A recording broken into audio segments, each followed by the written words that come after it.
What's going on, everybody? Hello, Welcome. everybody. Due to popular demand, we're back.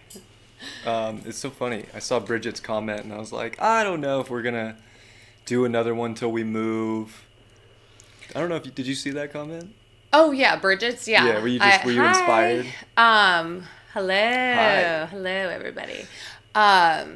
Well, no, I was thinking about it the past couple of days because I was just like, we're gonna be moving, and so then, it probably won't be for like a couple weeks. So I was like, yeah, we should just. There's no theme. It's just like, right, let's just chill and chat and then if you guys have questions and hopefully we have answers, but it's just more just like, we're just gonna Just gonna vibe. chill, We're just gonna vibe. chill. I mean, God, So, it's anyways, what 3 oh. hey, ask and you shall receive. Mention Yeah. something, hey, you get it. It's not like there's any like, I mean, this is how it's got to go, right? You just gotta go where the energy flows. Flow where the energy goes.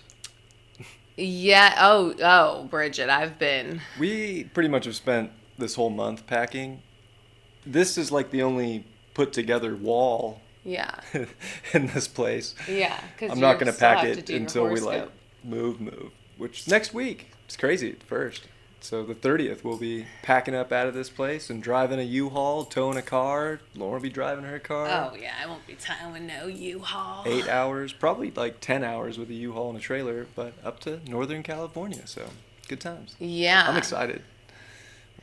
I haven't even seen the house yet, which is kind of crazy. Like, Oh, I know. like I've seen pictures, but I just have this I know you imagination haven't. going. So Because it's been fun because I'm like, I just have this. I have no idea what the layout really looks like. Like you've kind of explained it to me, but I know. I just have this imagination of how everything's gonna go. It's Oh, kind you of fun. do? Oh, yeah. Well, it's Oh yeah, this office space in there. I'm Oh, like, and- I have this whole plan for it, and I have no idea how big it even is, or And as we're moving to Nevada City, California. Yeah, Nevada City, Grass Valley, But, basically yeah. like same, different cities, but same. Yeah. I'm gonna go be a dad to this little cowboy. We're gonna go be Oh my family. God, yeah, We're where's gonna go the be one? a family. Yeah. Well, it's just I'm coming excited. back Cancer from a past life. season. Yeah. Which is, we need to look at where his DNA asteroid is too, because that's a little bit of what I was going to talk about. I mean, listen, you're the teacher. That is not. You're the teacher too. I'm sure many people would say that and want me to teach things, but I just don't know. Like, if I just like to do this. I'm just like, that's why I'm like, ask questions, and then we have an answer. I can go more into depth, but I just go down rabbit holes. So I just like to share my wisdom and gifts with all of you. Whereas, That's like, teaching. I know, but it's not like a curriculum, like where you just get all like, when you're doing your fam chats and all. Yeah, Classes God, in. I don't even know. That would take me like to have a structure, which I could be. I mean, fuck, I can be structured moving. It's Virgo rising. You knew that I think had. you like packing and unpacking stuff. You're always in a good mood. The times I've seen you pack and unpack, you're like into it. You're like, yeah, Like, something gonna do this I have thing. to. Well, that's like meditation for me. Like, Right. actually, like moving things and organizing. And yeah, I mean, I should be fucking organizing people's closets. I mean, who knows? Like, I was thinking about that getting ready. I'm like, 29-degree midheaven Taurus. It's like, right, I do many things. There's no jack of all trades, right? Like, I don't do one thing. Like, when people are like, what do you do? It's like, I Just don't know. want everything to look in order and pretty. What do you need? What do you want me to do? But okay, so the place, yes, that's right. Bryan hasn't seen it except for online, but because this was not the place that we were. It was No, like Lauren wasn't even really feeling it. That's why. So I stayed with Sterling last time we were up in Grass Valley, Nevada City, and I just like hung out with him. And she was like, "I'm gonna go check this place out. I don't think I'm gonna like it." Sure enough, she comes home vibing I from this knew place. I was going to love it. I just in Nevada City and Grass Valley, and I'm sure many other places, just not, I've only lived in Arizona or California, and I haven't seen this granny unit situation a lot, and that's like big, obviously, in like smaller towns and stuff like that. So that is part of our situation where this nice woman who we haven't met, so we're praying that she's magical, which I feel like I got that vibe when I kind of like was looking and I saw like the prayer flag I told you. I was like, okay, yeah, she's hopefully. She sounds like a typical she's resident probably a spiritual, of Nevada City. Yeah, spiritual chick, yeah.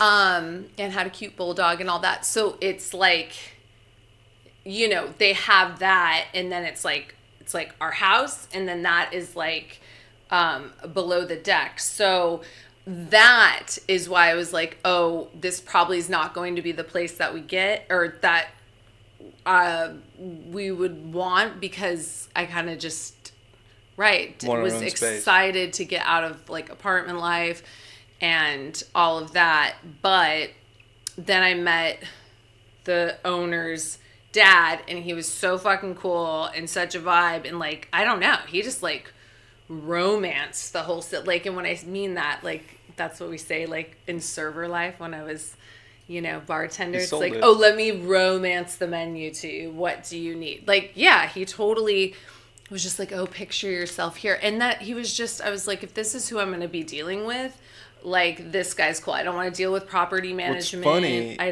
is he ended up being the dad of a kid I graduated high school with. And his name's Bryan. And his name's Bryan. And like, I went to school with him my whole life. Like, so funny.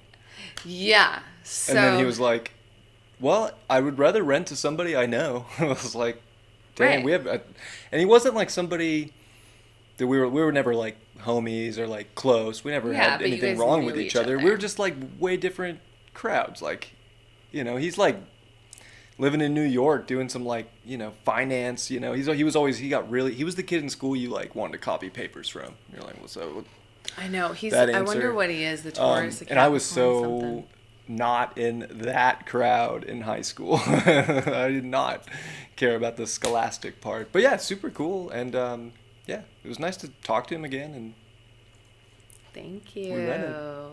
Hello, everybody. By the way, hello. It's not in the back of the property. It's actually under the deck. Yeah, it's almost like we don't know if it was there before. I feel like he built it because his dad was saying that it's like a studio. It's like 500 square feet, but it's like nice. Like these people, because that's the other thing, that this was hard for my Taurus moon, where listen, if you're buying a place, then you can do whatever you want with it. But since we're renting, I wanted something that was already like up to date, and they have completely. It's hard to find up there. Yeah, rentals, right? Like the outside will be amazing, and then the inside, you're like, it's a historic district. Like everything's kind of old, and not everybody remodeled. So like, especially when you go renting up there, you kind of just end up with like 70s, fucking 80s shit. And I don't mind. Like I like adding, but right when there's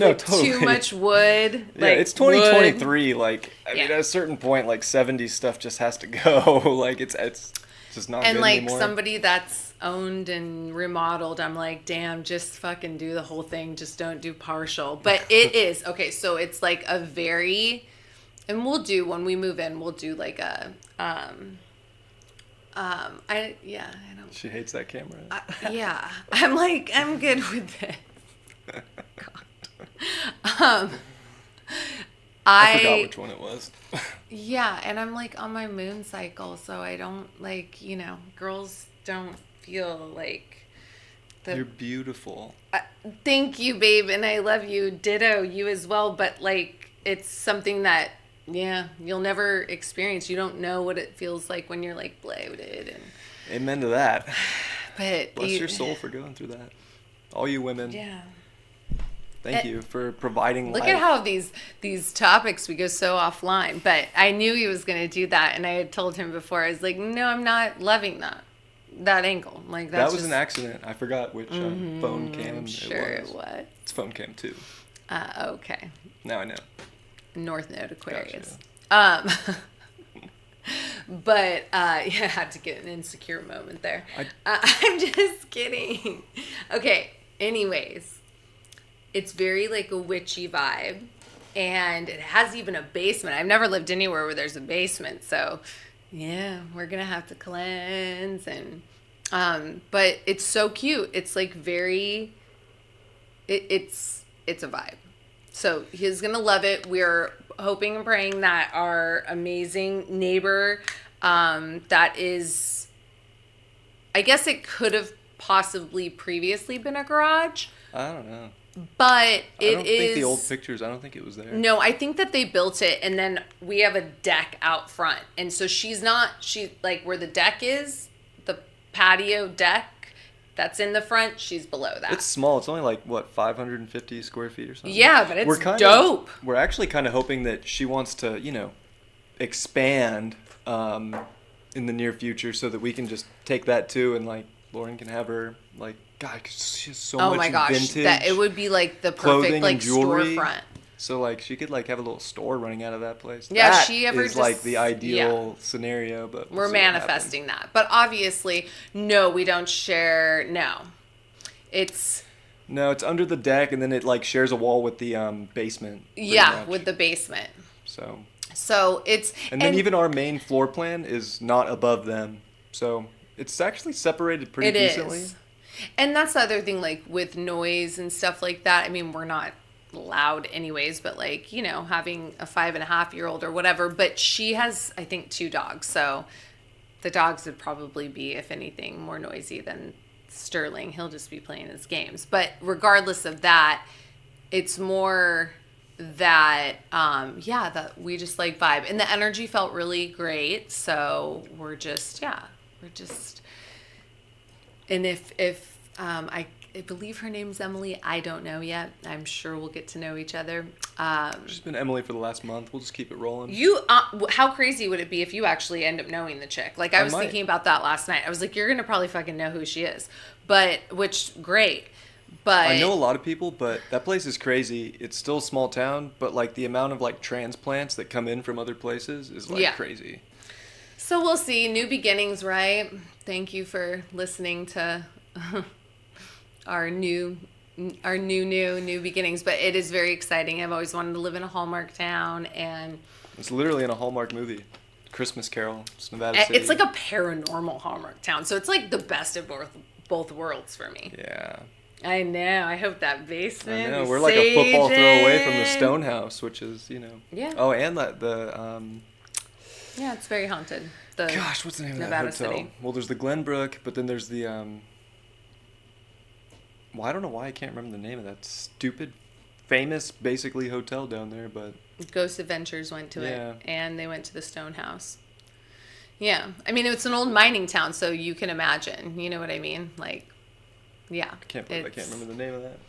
Anyway. But I did want to share some little like asteroid nuggets. Now, what I mean by sharing is like, right? Like, I'm not teaching this. I guess that's where I was going with it. Is like I'm sharing, and then you guys apply it to your own charts and just how you resonate with it. I do find it interesting today that the asteroid DNA, which the asteroid DNA has to do with literally your DNA, past lives, but also like galactic DNA, like Atlantean times, past lives, past life regressions, ancestors, your gifts. Oh, it just came into Leo, huh? No, it literally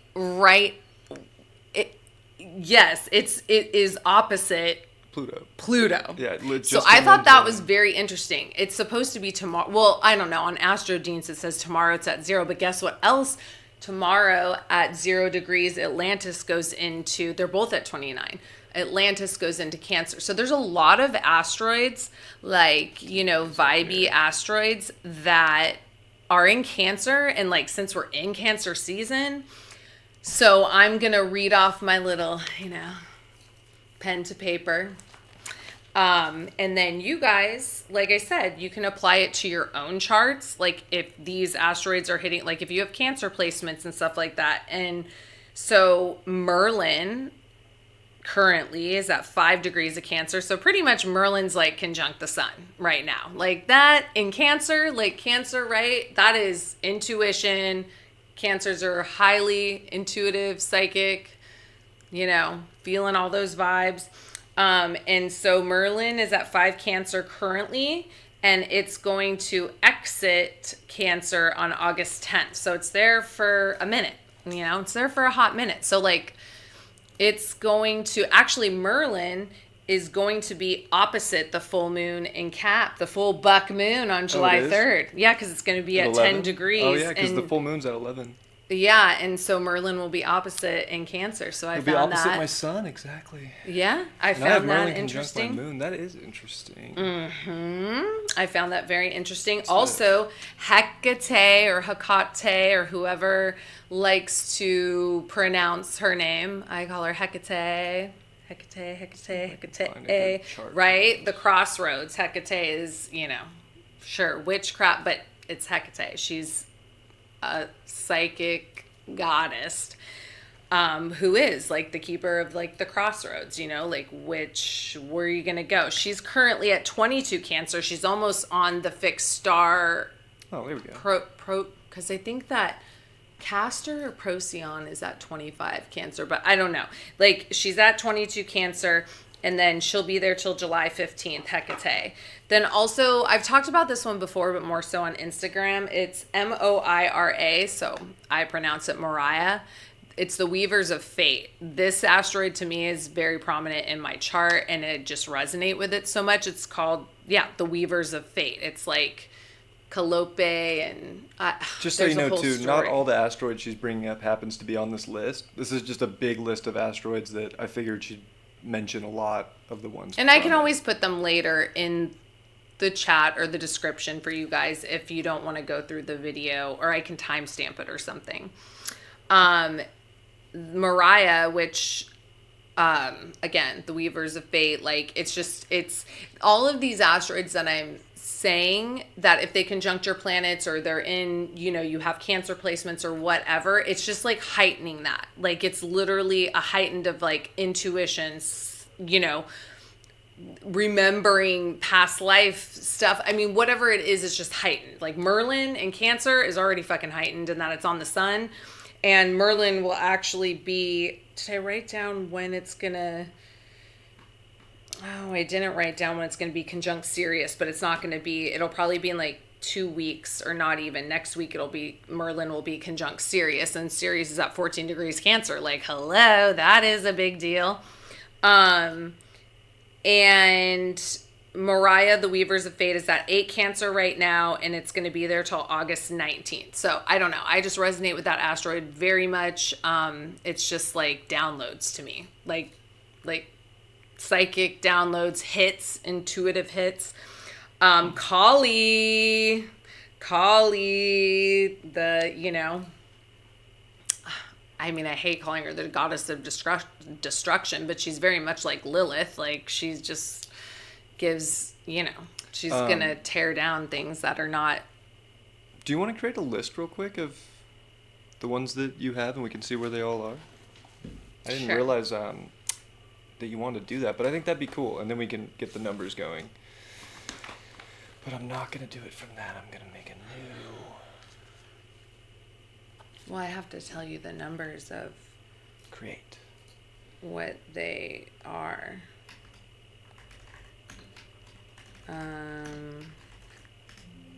Because I didn't know if they had all of those asteroids in there in your program.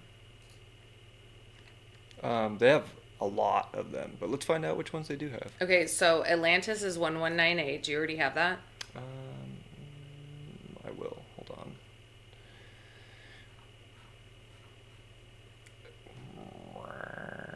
on. Bridget, where so far so much in my sun sign. Are you what are you, Bridget? Are you a Gemini or a Cancer?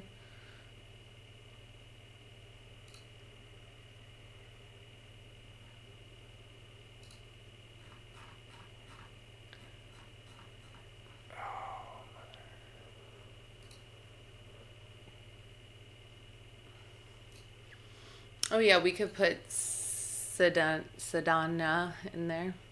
Oh yeah. So So see, all of these stuff will be hitting, but like these are like magic.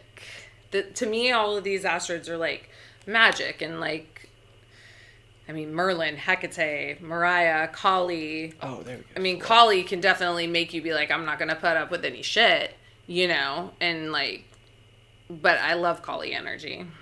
And she's at 18 Cancer, but she'll be leaving on the 14th of July. Atlantis goes into 0 Cancer tomorrow, so it's at 29 Gemini right now. Atlantis was with the new moon last week. And again, that's if you resonate with Atlantis. I very much so do. It's just like past timelines. It's also like karma, like generational, like karma. Like I feel like we're very much so in Atlantean times now, especially with Pluto at 29 degrees. That if you feel like you resonate with that, right? Most starseeds definitely had past lives in Atlantis or Lemuria or, Sumeria, all of that. But the other thing I find interesting, you let me know when you want me to start rattling off these numbers. Zeus, we know who he is on July 5th to September 5th, so for 2 months, is going into Scorpio. So I found that very interesting because, like, Zeus and Scorpio, OMG. Talk about all right. passions being heightened and squaring the Venus retrograde and squaring Lilith. Like, yeah. Read off some numbers. And okay, so we have them all. You already have Atlantis in there, correct? Yeah, Atlantis is in okay, there. So then do Zeus 5731. 5731.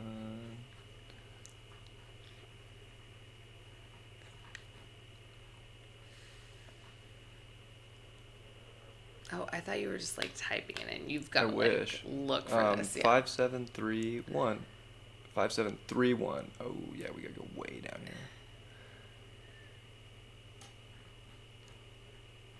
I wish it was that easy. But once you make the list, it's pretty. 5731? Yeah. See, you don't have a lot of these asteroids in here, so it's going to be hard to make. No, it's going to be. I bought the thing that added all of them. I know, but just tell me when you get there. But then Atlantis is going to be conjunct Sirius again. Atlantis is connected to Sirius. Sirius is goddess Isis. Right. Zeus is Cancer. On there. Okay, Zeus, and then do what I have. Merlin is 2. Merlin. Okay, do Mariah 638. 638. Mm-hmm. And hold on, Merlin. Where are you, Merlin? He might already be on there. He's 2-3, I think 4-9. Gosh, this is really like... I mean, I can look by name. This is throwing off my... See, I can't even do a presentation. Do you see? Well, I mean... You will be able to. Merlin is 2598.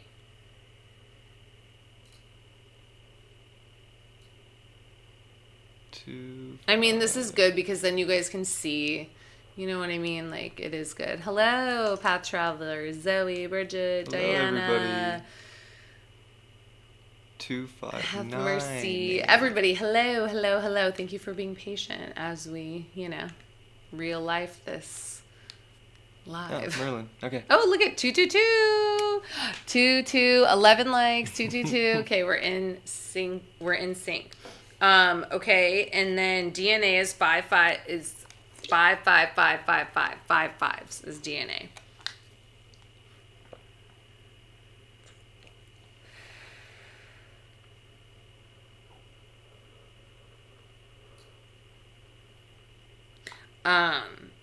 But anyways, Atlantis is going to be conjunct Sirius again, which is connected to Egypt, Atlantis, Lemuria, all of it on the 22nd of July. Like exact. So in 1 month.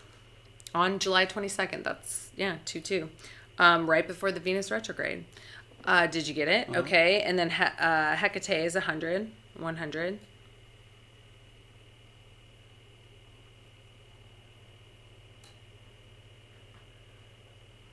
And I think that's it. We got them all. Zeus, though, being in Scorpio, I don't know. Intuitively, I just find that interesting, right? Zeus is like the fuck boy of, Jupiter, Zeus. Oh my gosh, and actually Jupiter is in Taurus, so Zeus will be opposite that now that I'm just thinking about that. Because Jupiter's in Taurus, Zeus is in Scorpio. They'll be in opposition there. Then he's so also... is Poseidon, a trans-Neptunian planet. That's at like 15 Scorpio also. Oh, interesting. So Zeus and Poseidon are going to be together? Yeah. Yeah, because Zeus is there till September 5th, July 5th to September 5th. And the South Node will be conjunct Zeus July 5th through 10th. So that's was it just these 5? Zeus, DNA, Merlin, Mariah, and Hecate? Atlantis. And then Atlantis. Anything else? No, I'm pretty sure that you can put Kali if you want, if she's 4227. 4227. Those were all the ones that you put in there, the ones that I have on my list. But yeah, and that Merlin's going to be up. But I don't know. There's something about Zeus being in Scorpio, and then if Poseidon's there, and then opposite Jupiter, which Zeus is Jupiter, and they're in opposition. But that Zeus is in Scorpio, going to square all the Venus retrograde, Leo. Lilith in Leo, it's gonna be, and this Venus retrograde is definitely gonna be heightened with these, the asteroids add flavor, but it definitely, it's these asteroids add to our intuition. They, especially again, if they're hitting your guys' own charts and your planets, it's just, Kali, whatever. Yeah, that's fine. Kali's going to be in Cancer until July 14th, and then she'll go into Leo. Gosh, that's so interesting, because then Kali will then be with Lilith in Leo. Yeah, Leo season, going to be heightened. It's going to be height. I know, Path Traveler, you're going to be feeling all this Leo, and because, like I said, Kali will go into Leo, then Lilith's already in Leo. Listen, though, these are goddess asteroids as well. So this is also embracing your goddess energy. But, Kali and Lilith, they don't give a fuck. They're like, we're taking back our power. But they're also, right? They're highly intuitive. They can manifest. So it's just, right. Path Traveler is the perfect example because she has so much Leo. So,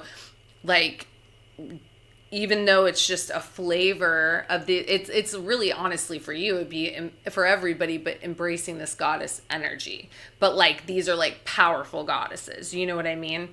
And then Hecate was gonna go, all of these are gonna go into Leo after they leave Cancer, and Atlantis will then go into Leo August 27th. So it's just intuition will be very heightened. Cancer Leo season. Again, that Merlin is going to be opposite the full moon. Exactly. I don't really, can't really say what that would be, but it's it's Merlin, right? And it's in opposition. So of Cancer, Merlin and Cancer, really, Merlin and Cancer, Merlin in any water sign, but Merlin and Cancer, really trusting, the information. Oh, yeah, actually dead on 11. Yeah. Oh, look at 11/11. A lot of 11s. Actually, this full moon's bomb. Yeah, well, why don't the aspects you are really talk? good. Yeah, talk about it. Venus and Mars in Leo. Yeah, Venus is slowing down, so it's not, the slower Venus and Mars go, the harder the energy gets, but it's still good. It's in Leo. This is and it's also a Venus retrograde fully in Leo for the first time in our lives, which I think, again, just thinking about what's coming up for that in July on the 22nd is huge in terms of really expressing our being, and that we have the right to show up, and we have the right to show ourselves, and it's our God-given ability to create, and to perform for life. So I think that it's going to be a really positive thing. Mm-hmm. for all of us to kind of have to go through, but it's like really showing up and, you know, loving ourselves and realizing that it's like okay, like we're supposed to love ourselves. We're supposed to feel confident and self-love for to sure. shine and to be, you know, bright creators. Yeah. So that's cool. But also it's just like really good aspects. Like Jupiter is making a sextile with the sun. Mm-hmm. The moon's in trine to it. I mean, yes, Venus is square Uranus. That's like the wild card. Oh, but I think that is like... That's like the wild card, but, you know. A Venus square Uranus. I don't even know why people are... Listen, if you have that in synastry with somebody, yeah, then that's like, you know, that's... It's exciting. It's very exciting, but it's like break up, make up, break up, make up. It's... But in a chart, I like a Venus square Uranus. That's definitely exciting. a pretty carefree... It has a carefree energy to it. I would imagine a lot of people with Venus square Uranus are probably not great with money. Like they probably like spend it just as fast as they get it. Oh, it would be like a Jupiter square Venus too. Yeah, it's very. Or like much really like weird things just happen with them, maybe crystal. financially or, you know, different. Maybe and then of course relationships, like really interesting relationships, could be really cool relationships, could be really fun, could be really exciting, but then like, oh, what? You're gay, you know, like you don't love me, like you, what?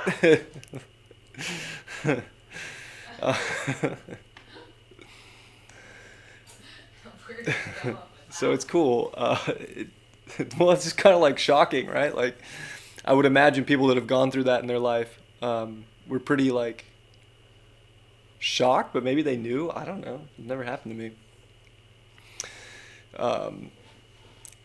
But it's interesting. It's interesting, and it's weird with money, that Venus square Uranus. But like just the Capricorn Cancer energy is, I mean, I think it's really good.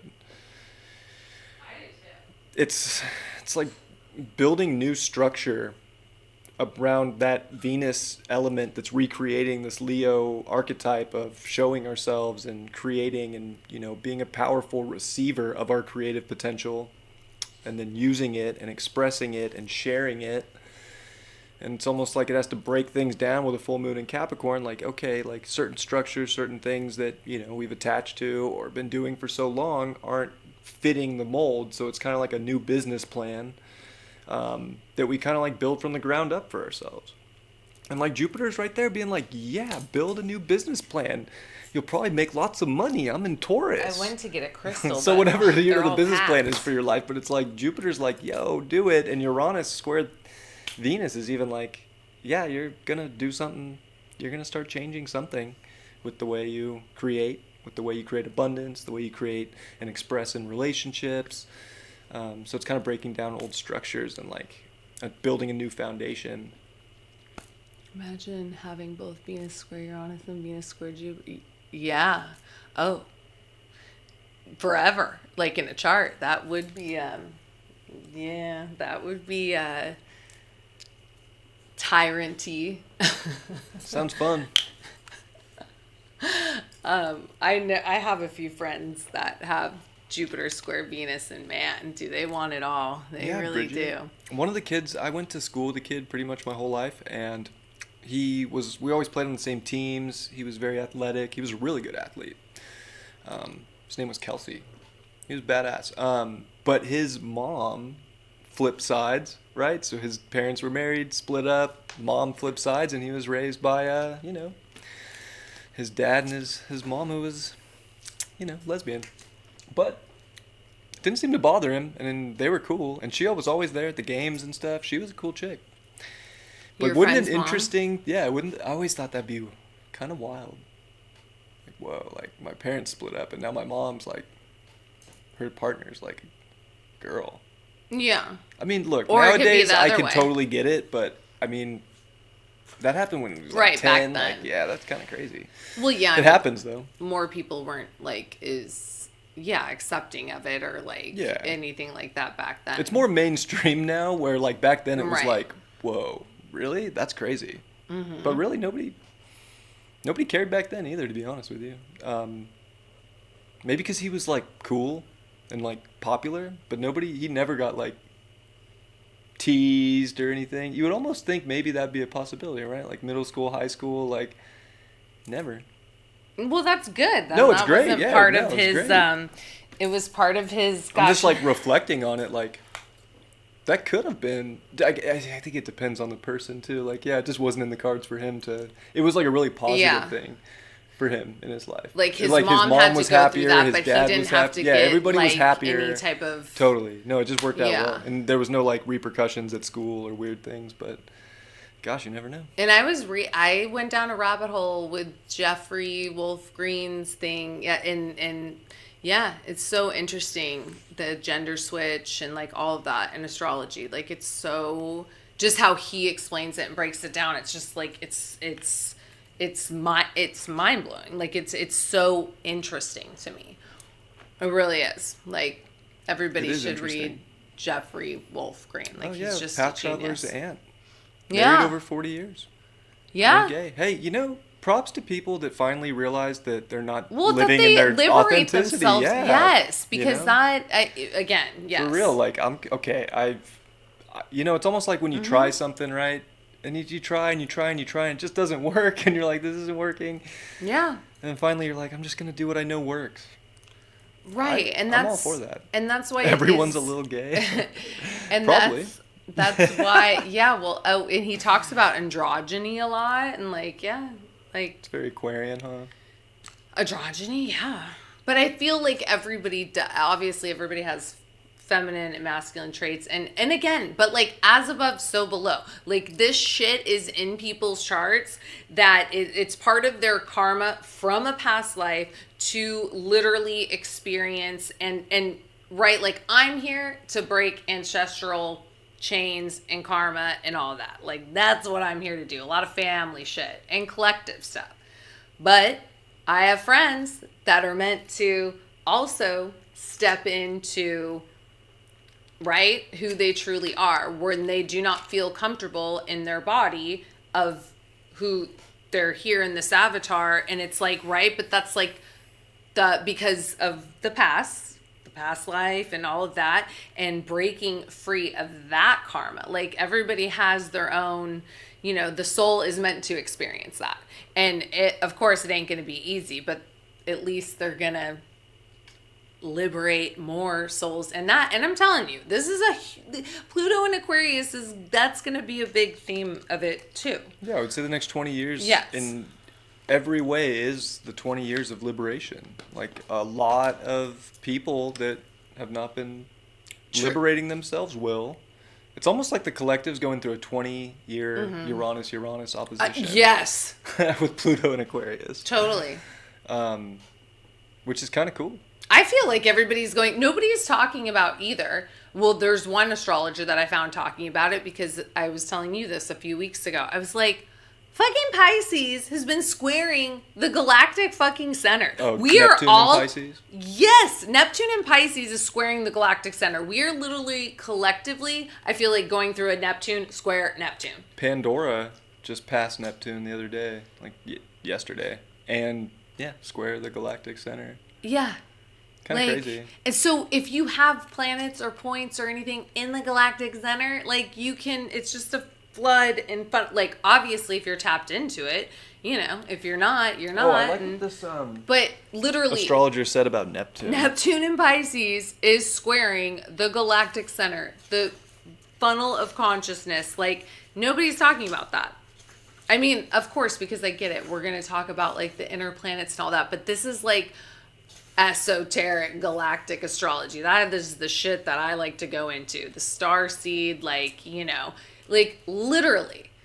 Like we're collectively going through a Neptune square Neptune. So welcome to, I don't know. I only have that for like 5 more months. Thank the Lord. This is a cool description of Neptune. It was Derek Appleby. Mm-hmm. But it's a book on horary astrology. Hooray! This one. But, very interesting what he said about Neptune. I just thought it was a really good definition of Neptune. He calls it refinement. Neptune tends to refine experience and urges people to achieve greater degrees of psychic and spiritual awareness and experience. It can, however, be deceptive and vague. It is responsible for self-delusion, fearful imaginings, and worry. But I like refinement. Of course. It's Because the it also rules exalted of oil, Venus. too, so it's so funny, right? Like, it has that correlation with oil, and oil gets refined, too. Mm-hmm. So it's like, Neptune is a very refining quality, but it's almost like you get kind of dissolved and broken down before you become that finished product. Absolutely. And I mean, listen, it's like, I don't Definitely care. spiritual awareness and like consciousness. I feel like Neptune and Yes. Pisces, every That's why you cycle see it through, everywhere. just consciousness is just up, up, up, up. So, yeah. Why do you think since 2012 to now, until it exits and goes into Aries, like all of the stuff that has to do with consciousness and waking Yeah. up and soulmates and 2012, that's when Neptune came into paranormal, Pisces. like- Everybody was going off about 2012, and that's like was like the and that was the spiritual, Galactic like, Center, though. That was Wow. because of everything was like right there at the Galactic Center. it's a mix of both, probably. Yes. It's like we, of course, understand, obviously, everybody in this chat, that we're all collectively going through this awakening at a time that, like, our parents and their, I mean, some ancestors when Neptune was in Pisces a long time ago, right?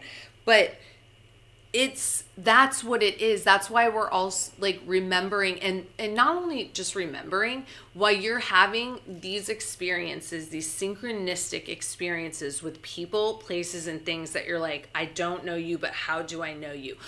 Why do I resonate with you? This and that. That is what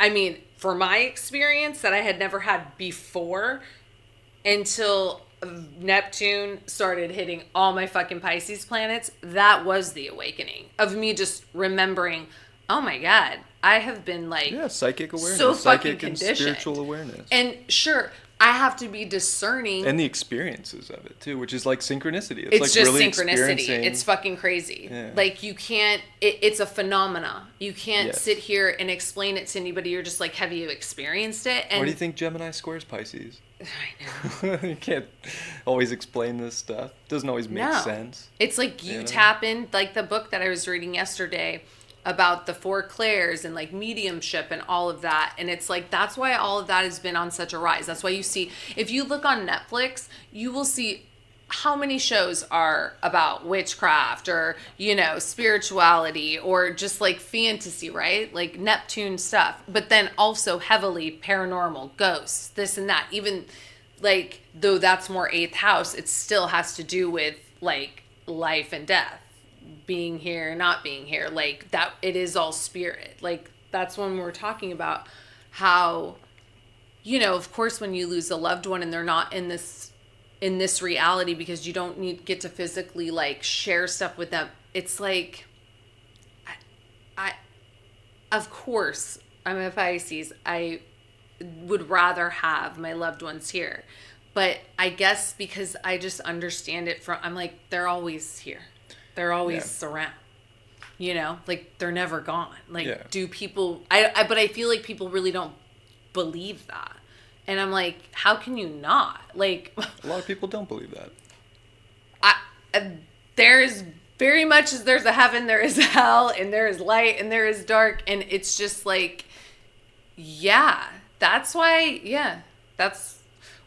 people, when they are in their energy and sharing it with other people in whatever way that is, you know, you don't want somebody, right, like, I feel very similar. fucking with black magic or hexing you or doing any crazy shit like that, because how would you even know, right? You know. And I really learned that for the first time when my grandma passed away. Mm-hmm. And she like raised me. She was like a second mom, and I love my grandma so much. But when she passed away, I was happy for her. Right. Because I knew she was happier. I just knew it. I was like, gosh, she was a Sag. The moment she couldn't like do things anymore and like roam around and like do her stuff, like she was miserable. I felt so bad for her. And when she passed away, I was like she's oh at my gosh, peace. I'm so happy She's for at you. peace, yeah. You know, because that physical form was just, she was not happy. So to go back into wave, more wave, less particle, I just know she was better. So I just felt like happy in that, like, not like happy, like, yeah, she's No, gone, but like happy her and her as a soul. soul. Yes. Like, and that was before I was really spiritual too. Yeah. I just knew she was in a better place. And even now it's like doubled down. Like, of course I'll miss Absolutely. people. And they're like, God. Of course like, we'll always miss people. We'll be like, wow, I had some really good times. I love them. Of course. But of course. I'll see you soon, you know? And I'll that see you have, like, I'll a see you next go guardian. around. Yeah, that too. Honestly, That's a that big you have one. a fucking guardian angel. Like, that's how I feel. Like, my dad's was so sudden and unexpected, but I literally was like, he is at peace. Like, he is at, I felt the exact same way, just intuitively. I'm like, he is at peace, you know?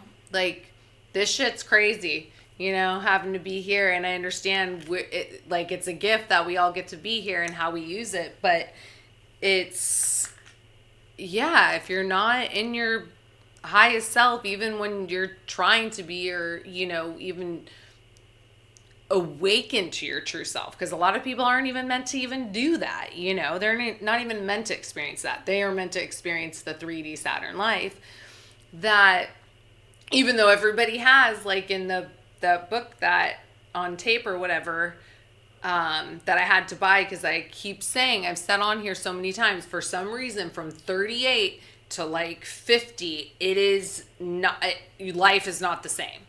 And I haven't gotten to 50 yet, so I can't say, but, and then that lady, God, what was her name? Barbara something. She was like, oh, it's because of these transits that happen. Mm-hmm. And she said from 38 to like 52, I think she said.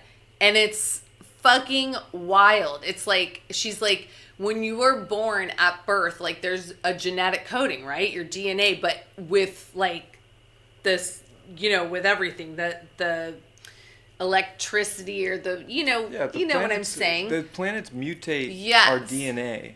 So when they're hit and transited at the time that you were born, our DNA isn't things, just the same strand we're born with. It's always getting tweaks and changes and downloads and new attachments. Yes. And it's like always, and the planets like I believe Pluto that path square. traveler. A Pluto square, that's going to change your DNA. Oh. A Pluto conjunction, going to change your DNA. Uranus opposite Uranus. Uranus opposite Uranus.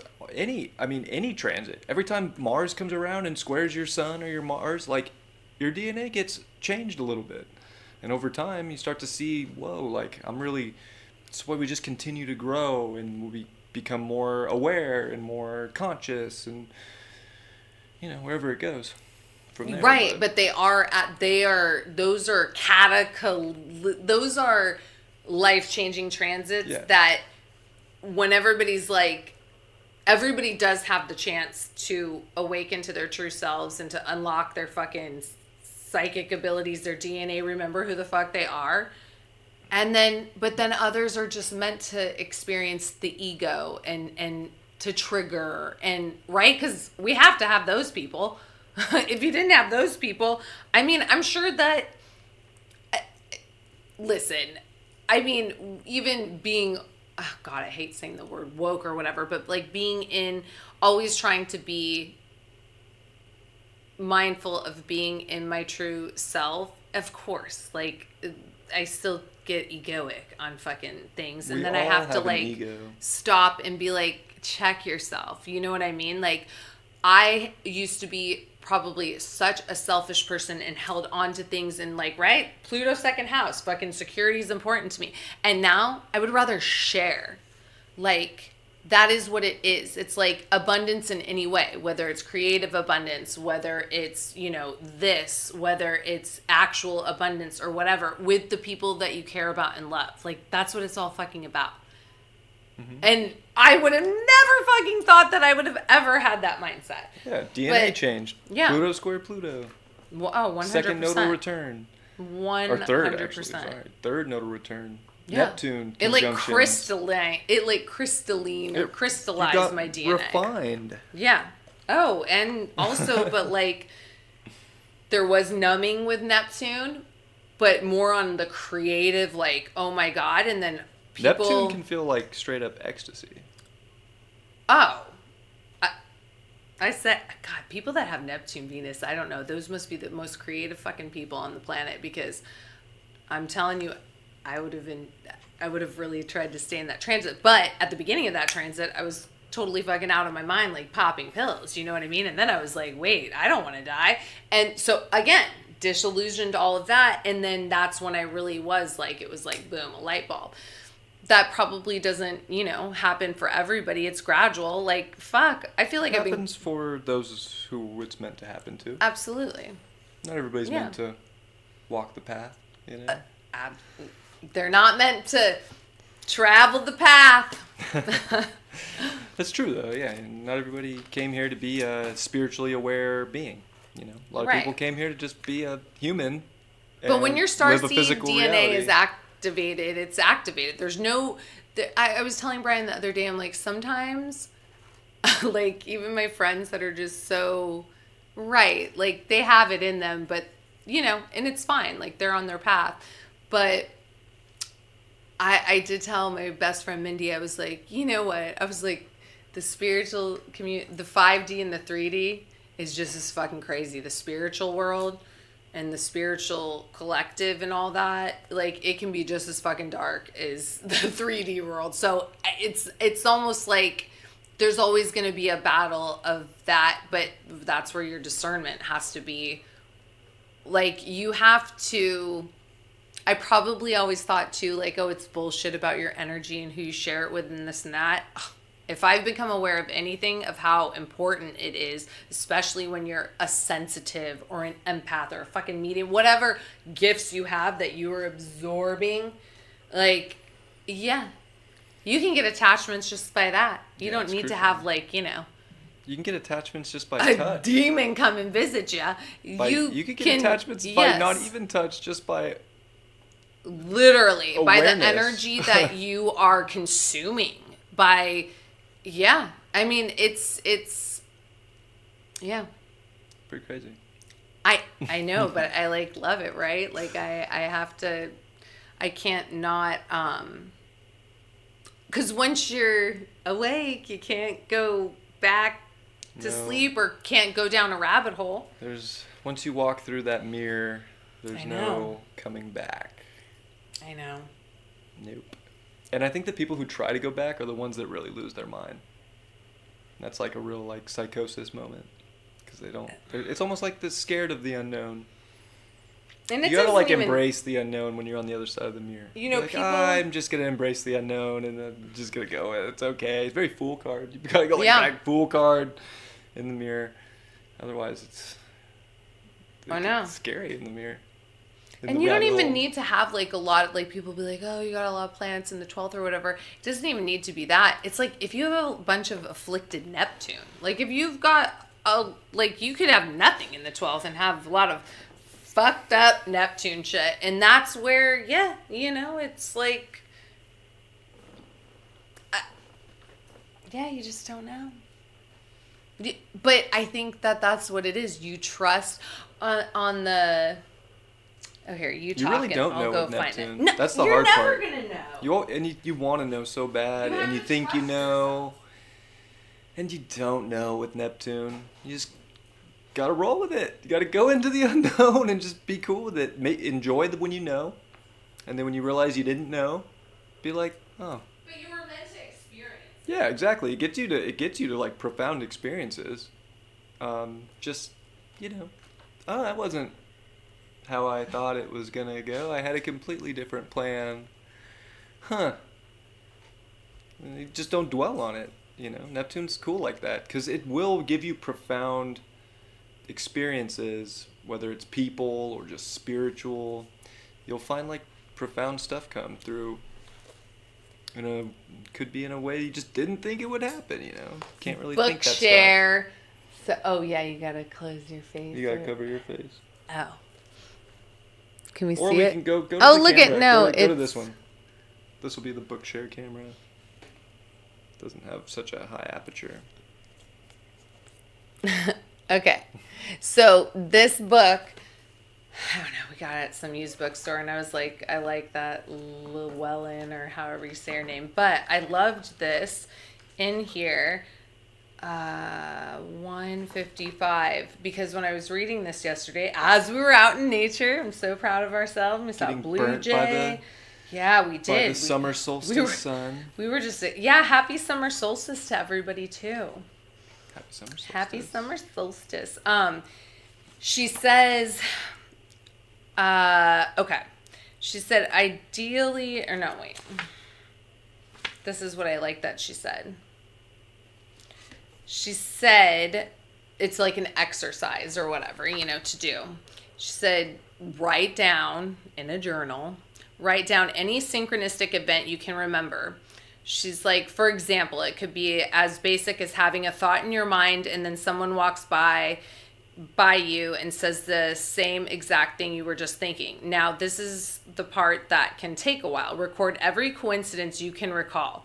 Remembering them is tricky. And I'm like, oh, hell no, it's not for me. Fuck, I could do this exercise in probably 10 minutes.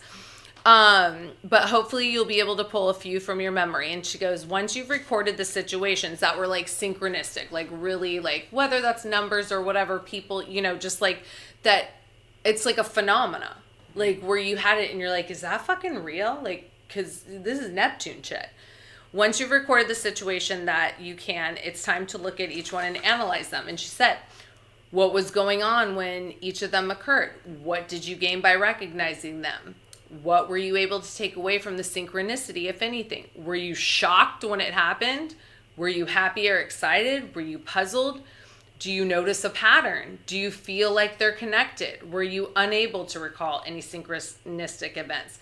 And she said, signs are the little intuitive or synchronistic nudges you actually see externally. I mean, we know that Carl Jung talked all about this. And then she just talks about her experiences that even can be small, but then to the ones, this is like a good today. What did I ask you? Oh, about solar arcs. I'm really into solar arcs right now because Bryan got me into that because that's a chart I would have never used. But I had, well, she is a friend, but more of an acquaintance reach out and was like, when I met so-and-so, this was going on. Can you see if anything would have hit? And I would have normally just gone to the natal chart. And I was like, yeah, there's stuff going on. But then I thought to look at this person or her partner's chart, his solar arcs, and then look at her natal chart. And I was like, okay, what day was that happened? And when they met, and it was like Uranus, his Uranus in solar arcs to the exact degree on her vertex. And I was like, Solar arc vertex in... No, it was her natal vertex. I know. When someone's solar arcs hit your vertex, they're a big deal. They're a big deal. For some reason. That's like I'm saying that. And it might not be the big deal you want it to be too. So don't get it all twisted. Like, oh, I just met them and their solar arc Venus hit my vertex. They're my soulmate. Maybe. I mean, in her case, it did work out. But remember, they're important. It came because I was like, well, this was Uranus energy. So talk about a synchronicity. Like, this is where I'm getting at with the synchronicity because Uranus very much is that. And right, it can bring something in and take it out. But it was like, I was like, when you met him, was it just kind of like almost like they fell out of the sky or what? Because I'm just going by the planet, right? It's Uranus. And she's like, oh, absolutely. It was like, who are you and how do I remember you? So shit like that is, and it doesn't always have to be with people, but again, when we're talking about the vertex, it is often people. Right? And then it's Uranus, so, but I mean, that would be a very synchronistic transit, because there's also very synchronistic transits too, which we've talked about, many, but I just think that if you guys ever want to go down a solar arc rabbit hole, obviously in your own chart, but, with somebody else's, I love to go back and look at times in my life that things happened, and then I'm like, oh, that makes sense with solar arcs to my natal. Yeah. If you have a good memory of like exact dates that big things happen to you, that's really fun to do. I don't. Mercury in Aquarius, I do. I don't pay much attention to the day of the week. Never have. Like, I know, like I say it every day when I do a horoscope, and, I always knew when Monday, whatever, but, Yeah, it's some event happening in my life. Like, I could not tell you the exact day that I got in my car accident, which is one of the most life-changing experiences in my life. I Yeah. have no idea. And because I deleted my Facebook and Instagram from that time, I literally have no... I don't Your know. mom would know. Oh, she would not. She would say, oh, it's sometime... Carol wouldn't know? No, she would say it's sometime in July. Oh. And it was. It was sometime in July. Or very late June. It was either early July or late June. But, yeah, crazy. Okay, let's take Don't a remember. couple of questions. Well, then you're just not meant to remember it, babe. Well, no, but that is a great exercise if you're good at that. I just personally am one of the people who I don't have an exact date for a lot of things. Well, yeah, the North Node's going to be on your vertex, Lana. So, yeah, I mean, that can be a lot of things depending on what house. But, oh, in the 7th. Yeah, well, I would say that's something. Maybe you'll meet somebody at work. But speaking of astro brain farts, speaking of Neptune and Galactic Center, how would you analyze if these 2 points are exactly conjunct in the chart, in your natal chart, at 26? Well, I mean, if you're asking that you have Neptune conjunct the Galactic Center at 26, because that's very general, because I mean, I'm 81 and mine's at 24, so Yeah, it's it's like a it's a generational two-year thing period too. would probably have that. A lot of consciousness Yeah, coming I would in say that you that- I have would to say, like- discern. Because that's what, like 83 mainly, probably. 83, 80, 82, 83, 84 maybe. Yeah, I would say that's a very... Oh. I mean, I'm a Neptune Galactic Center person, and it's fucking wild. That's a high consciousness. Also for with sure. my Mars squaring it. And I think, from the people I've met around that were born around that time, they do have some kind of hookup to the universe, whether they know it or not. Mm-hmm. Where they have a very keen intuition. There is sort of this like really powerful like seer within them. Some get it, some know and they embrace their gifts, and then I know a couple others that don't, but they still have it, whether they recognize it for themselves or not. I mean, regardless, you're having a flood of... You need to just, like, read on the Galactic God. Cosmic Space Witch goes so crazy into Galactic Center. We always talk about her. She's amazing and has free videos on YouTube. But, it's a vast... And then Neptune there. So, right, it's almost like you don't maybe want to trust what's coming in. Like, but... You should. It's something that you feel like coursing through your body. And again, a lot of it for me is right. It's just coming in, and when those points hit, like Sagittarius season, when it's hitting that, but also with like meeting people and stuff and remembering like things. Gail Pluto, asked, Uranus. where are your moons? I'm assuming that Gail's asking where our moons are. His is 23 Aquarius. 24 Aquarius, and mine's 23 Taurus. And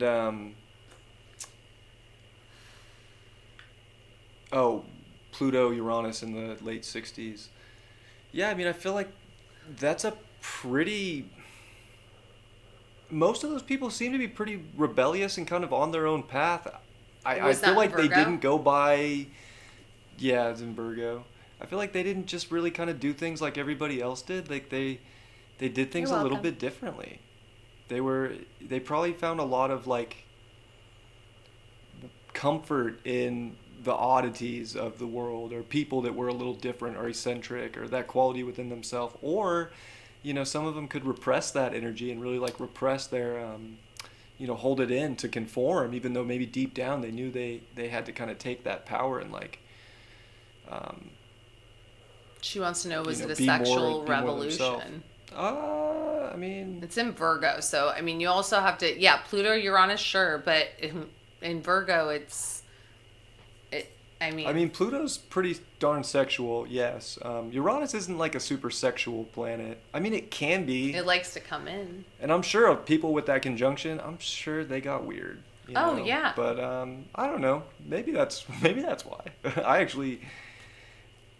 can't really speak to that. I've never looked into that specific element of it. But I feel like the people I have done readings for, and from what I know of that transit, they they're the ones that really liked astrology. They're the ones that liked the occult. They didn't just kind of go the normal route. Yeah.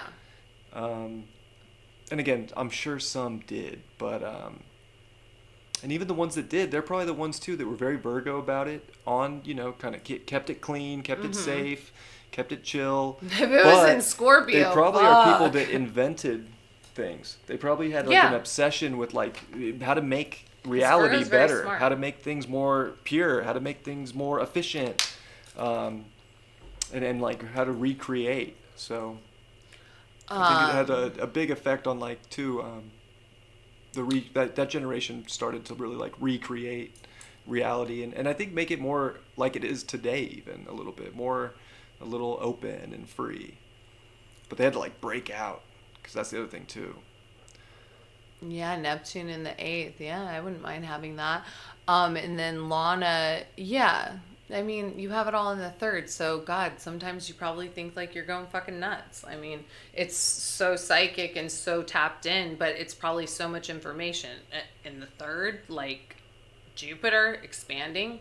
Yeah, and I do believe too, like we flip-flop. I've said it before. And the first person I ever heard say it was Robert Phoenix, and I was like, damn, that makes sense. But it's that we either start out Uranian and very rebellious, and we kind of flip at some point in life to a little bit more Saturnian.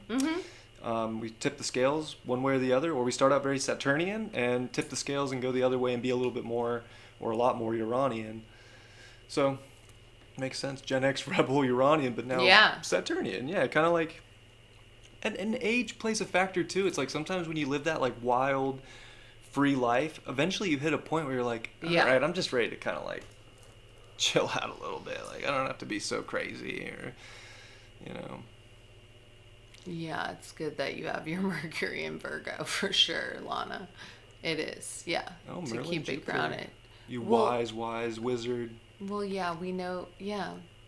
I've never seen her Merlin, but I just know that because when I was doing the spiritual daddy with you and David, and I told him that he had it was like, yeah, Merlin. And he's like, yeah, I got my Merlin on my I forgot all about that. He's like, I got my Merlin on my fucking Jupiter. See, I know what the fuck I'm talking again, about. Like, and so I think I remember, Lana so is funny. like 3 days later, so it would be the same. I couldn't recall one thing from that episode, except I like that you were there. I don't know where his Jupiter in the 5th, so his is in the 5th, yours is in the 3rd. Yeah. Babe, I'm telling you, this mind is a fucking steel trap. I remember it all. I got Mercury retrograde, station retrograde. I literally only remember things. And I got Pluto trining my Mercury. I only remember things that I'm like just 100% into, that are like really important to me, which is kind of selfish, but I mean, I remember other things too, but it is kind of my mind is kind of like more inwardly focused, and like other stuff I'm just like, sweet experience, cool, okay, gone, like out. Yeah, so like, right, Lana has it in the 3rd with all of that, and David has it in the 5th with his Jupiter, but you guys both have Jupiter and Merlin in Capricorn conjunct, which Merlin conjunct Jupiter, like, hello, that's a fucking vibe. Absolutely, you're a wizard of the mind. David does have the best Jupiter in Capricorn of anybody I've ever met with Jupiter in Capricorn. Mm-hmm. It rules his 5th house. It's Lord of the 5th in the 5th, and he's just who doesn't want he's want proven Jupiter in the that 5th. Jupiter. People fall Jupiter like that. Yeah. He's a very successful Jupiter. Because he worked his ass off for that shit. So I mean, years and years of putting in work. Do I believe in aliens? Yeah. My opinions on them? She says Neptune Aliens? and Pisces lies. Wait, opinions on the aliens, Bryan. Neptune and Pisces lies, or Pluto and Aqua revelations with Pluto and 29 Capricorn shadow government. Oh God, there's always going to be government secrets. I think aliens exist. I don't know if they exist like, how everybody paints them Independence Day and stuff. I do believe in like reptilians and Palladians, and Syrians. Like I believe in that, but more from not so much of like an alien race, Galactic. but like a interdimensional, like interdimensional species and different types of life that are vibrating just at a like- higher frequency than us. So in terms of like, again, like alien encounters and like seeing them, I think the ones that you do see where you might have an alien experience are more meant for you. And however that goes, whether Yeah. you're probed or whether you're enlightened by this being, that's more meant for you. It kind of, to me, my belief around it is that it happens in our own psyche. And like, I've seen aliens before, but I'm pretty sure they just, I don't think, like, if somebody was standing next to me, they would have saw it. You know what I'm saying? Like, it really felt like it was just me and the and being. I also believe that again, this is stuff And I also that's believe in your that those chart. beings are like higher. They're like it'd be like a past life regression if you want to look at it that way. Yeah. They are multidimensional forms of ourself that come to be like, hey, and whatever it is for some kind of soul growth. And again, there's good and Yeah. dark always. and light. And in terms of like, maybe seeing some like shit in the sky, Yeah. I really think a lot of that is probably government manipulation. I saw a UFO in 2017, and I don't know, it felt like a UFO. I was like, oh my God, I don't think anybody else saw it that was around me, so that was another like weird one, because I was like, how do you not see this? And isn't that crazy that you even, like, that's the other thing, it's like that we need somebody to confirm that. It's like you just have to trust your intuition on Right. what you saw, because even if somebody But- else seeing it, they might... Maybe they were, this is at like 3 a.m. when I was driving to work. So, maybe they were just drones in the morning, like tired as fuck. I don't know. But it was right next to Beale Air Force Base. Mm-hmm. So I'm like, I got to consider that location too. Like, it definitely could have been like some, government, craft or something. I don't know, but it wasn't normal craft, whatever it was, and whether it was something that only some people could see or everybody could see, I can't answer that, but that's my feeling around it. Again, I really... But yeah, I think if we see a bunch of things in the sky, yeah, it's like a show. I would look at it as a light show. I don't think it's going to be Independence Day. I don't think aliens are going to come down here and fucking... They're everywhere. They're AI. The aliens are the AI. This is the alien. The aliens are are you the AI. kidding me? Like, literally the These shit robots. we consume and, like, getting into our consciousness. And, yeah, that's, like, the reptilians. And there's so many different... that show that we watch. Yeah, it's Stephen like, Greer, I like his stuff, too, by the way. And I think that people that actually do have those experiences of being abducted or, like, all of that, like, for us to think that if there's an afterlife, that there's not another life form is, I feel like, irresponsible. But, again, it's like you're also meant to, believe in what you resonate with and whatnot. And obviously people that go through those experiences in whatever way it is, whether it's interdimensional or literally here, like that shit's in their chart and like they're meant to experience that. And they probably have like some crazy Uranus 8th house, fucking 12th house, like a lot of Uranus shit probably going on. I haven't seen Arrival, but oh yeah, I think we've seen the cover. I think for I it. It's pretty new, isn't it? No, I've seen that movie. Oh yeah, I've watched a lot of stuff on aliens. Not that. I used to be so into Cosmic Disclosure with Corey Good and fucking what's his creepy face, Wilcox. Yeah, I was really into that. I thought that was super cool. But then it got to a point where it's like, what's Wilcox's first name? I can't remember. Chris? No, I don't think so. Maybe Chris Will. Maybe something like that. I don't know. Anyways, he fucking is just every other week like, this is disclosure. This is what it's coming out. And like after a few months of hearing that, it's just like, bro, just stop. Like, my Neptune's like not into this imagination anymore. Can we just keep going with the story and like see where it goes? Like, you putting a time on it is really like getting people's hopes up, and like it's not looking good for you. Like, I've never watched him. Because I believe in that. Definitely, especially with that show that we watch, that Dead Files show. Oh my God. It's like how people can't, like, again, David Wilcox. Of David Wilcox. Oh, yeah, I know. I feel like I have one of his books. I think. Yeah.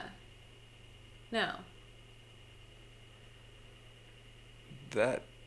Wow, he looks way different. Yeah, he does. He cut his hair. Yeah. Because I was like, is that the same guy? Yeah, that is. Mm-hmm.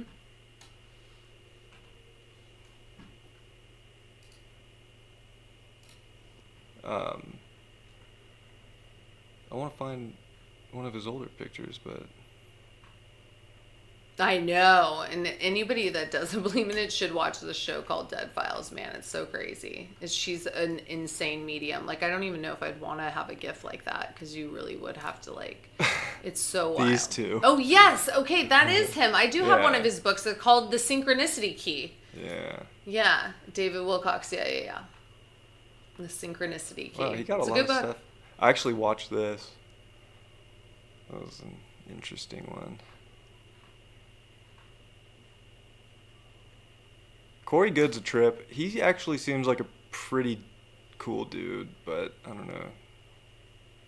Interesting characters. They took this off because it was on Gaia and Wilcox got into some big beef, and I don't know, man. This guy was a trip too. William Tompkins. He talks a lot about disclosure and alien stuff, and especially from like the 40s and the 50s when the Nazis had UFO craft. And were like flying around. Like, yeah, crazy stuff. Yeah, I mean, anyways. I believe in all that. Oh, here, I'll get her name. The show is called Dead Files. It's on Discovery Plus. What is her name? Cast. She is all Gemini, but she's got a gift, like, Amy Allen is her name. Amy Allen, and she is a physical medium, because there's different types of mediums, but this chick, man, she is. And then the guy, I think we talked about this on the last one a little bit. Yeah, the guy that she does the show with, he's an investigator. Like, he's a retired FBI investigator. And she's obviously the physical medium. So he like goes and gets the information. They don't go together. Like, she goes and does her walkthrough at night with the camera guy filming her, and then he does his research with, like, you know, the land. Like, why are these people experiencing this? And yeah, there was one, I've only seen two where she was like, yeah, I wasn't expecting to come into a home that has an interdimensional portal, and like, this portal though is not good, and like, the lady's kids were like literally being abducted, and it's wild. But it has to do with the paranormal. Like, a lot of it is like, they bought a home, you know, that's on sacred, like, Native American land, and you know, it's just haunted. And then she tells them, most of the times I feel like she's told them that they could do all these things to stay. You know, whether that's a shaman or, I don't know, a lot of the times they have to get a priest to like exorcise the land and stuff. But yeah, it's a wild I mean, it's so good because it's from it's like a 5D perspective, 3D perspective, but the gift that she has is wild. Like, yeah. And she said that most of these people that are experiencing this, it's because there's a sensitive in the house and they don't even know that they're sensitive. And that's why this energy, the people that are experiencing this, and I just feel like in life that experience this phenomena, yeah, they probably got a lot of 8th house, 12th house shit, and they're experiencing it. And they, right? Like, energies and entities, like, a lot of the times go to people that are open and vulnerable, and, you know, that they can. She's good. She's amazing. The people that, you know, she talks to, because she meets them after, you know, she always calls it out just like they're experiencing it. They're like, and even more, what? And they're like, holy shit. Well, and that's the thing. It's like, she's like, this person told me, you know, that I have this initial or whatever her information is. And then the detective, he lets her talk first, and then he's like, that's interesting because this da-da-da-da-da. And that's how they, like, put it together. So that's how you know it's not bullshit. What's really crazy is she'll, like, talk to these entities and communicate and see them and feel them. And she'll be like, yeah, and this one's bad. Like, it wants the man in this household to kill its family. That was the one yesterday. She's like, he is trying to possess the two women are like, and the guy didn't believe. He was like, because he's been getting so angry over Yeah. nothing, and ever since they moved there, he's just been like, he just lose. You know what made me feel, and you probably don't know this, but I'm sure people in the chat do. It makes me think of, like, I don't know, this happened, I think, like 5 years ago in Colorado. This guy killed his family, his 2 daughters and his wife, and he was having an affair and all this. But I was like, how, like, listen, I get it. Mental illness and not, I understand that that's a very real thing. But it's like, damn, how that somebody can mask. Like, well, I'm just like, how do you fucking wake up one day and you're like, I'm gonna fucking go kill my health? I mean, listen, I feel like a lot of people are walking around with fucking attachments that they don't even know that they have, and they're like, I'm depressed or I'm crazy. I really do. But again, that's like from my Pisces perspective, and like honestly, coming into contact with 2 people that I'm like, you're not depressed, you just need an exorcism. Yeah. But, right? Like, most people are not. Yeah. No, and that show is like ghosts and like Skinwalker Ranch paranormal. Like, she meets, she's even met aliens that are attached to these people. Yeah, so it's just kind of everything. And then, what was that last quote? Oh, do you think there are magical areas? Yeah. There's vortexes for sure. Vortexes, just magical places. You know, when you go to a place that has magic, whether it has magic to someone else or you feel it. You know, when you go to that place and you feel like this is a magical place. Right? I think that. Place. Oh, I know, and we're talking about magical, but then I saw path, traveler, entities can enter a person. I believe, this is just my intuitive belief, that a lot of people, especially people that are like, and because I do, I have a friend that I'm literally like, you just need an exorcism. I know, but like, he's so addicted to porn. And I'm like, that's where they fucking attach to you. Like you don't have to like physically. No, I know. No, I know. And I'm not saying that everybody's walking around with like that. But like literally, I think that people think that you have to be attached to by something that's like in your home or whatever. It's like, no, this is the alien. This is the, like, I 100% believe that this, my friend in general, I'm like, yeah, you've like been so in this like dark space for so long and giving away, just like, you know, you're giving away your life force to whatever it is, a screen, that, yeah, like, and of course, like, he's attracting negative energy just because he's not in his side, like, he's not even awake, but like, it's, you can get attachments through all that shit. Mm-hmm. But there's lots of magical places. Once something gets into like your psyche, and you like kind of it keeps coming up, like you'll be just sitting there, and all of a sudden something gets brought up. It's attached. However you got it doesn't really matter. No, there's a lot of different ways that can happen. He definitely doesn't have ADHD. That would probably help him out if he did. But I think that he was sexually abused too when he was a child, so there's like a lot of conditioning and shit going on. Oh, I mean, I think people that, and he came from like a religious like upbringing, so very conditioned. There's a lot more to it than just the porn, but I'm talking like when you have to like, you know, like when he's like, I have to go into my car to like get off, it's like, wait, what? It's pretty like, wild.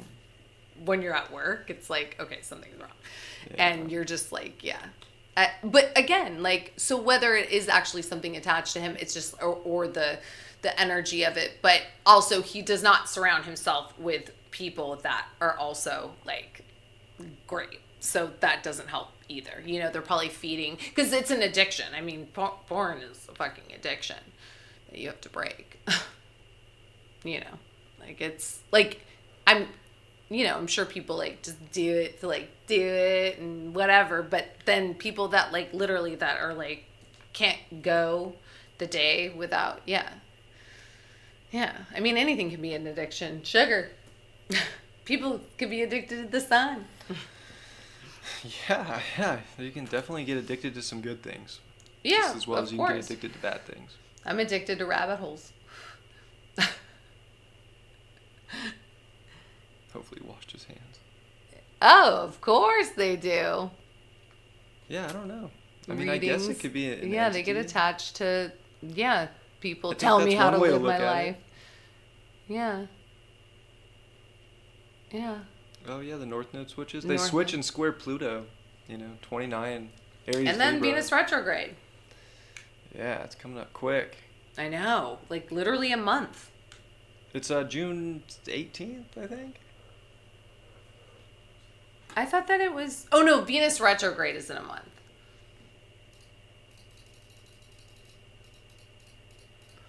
Hello. I thought maybe it was a man-made. Yeah, June 8th. Oh, July 18th. July 18th. Yeah. I forgot we're June 18th is already passed. I meant July. Yeah, the next 18th that we're about to have. Yeah, the nodes. I mean, I think it's really interesting having the node square Pluto. And the last node that touched Pluto in transit was the South Node. And from my understandings of evolution and evolutionary astrology that I've learned, that creates like this skip step for the collective, and it makes the South Node extremely important. And I feel like we're going to hear a lot of people talk, I don't know, kind of negative about the South Node in Libra and relationships and stuff like that.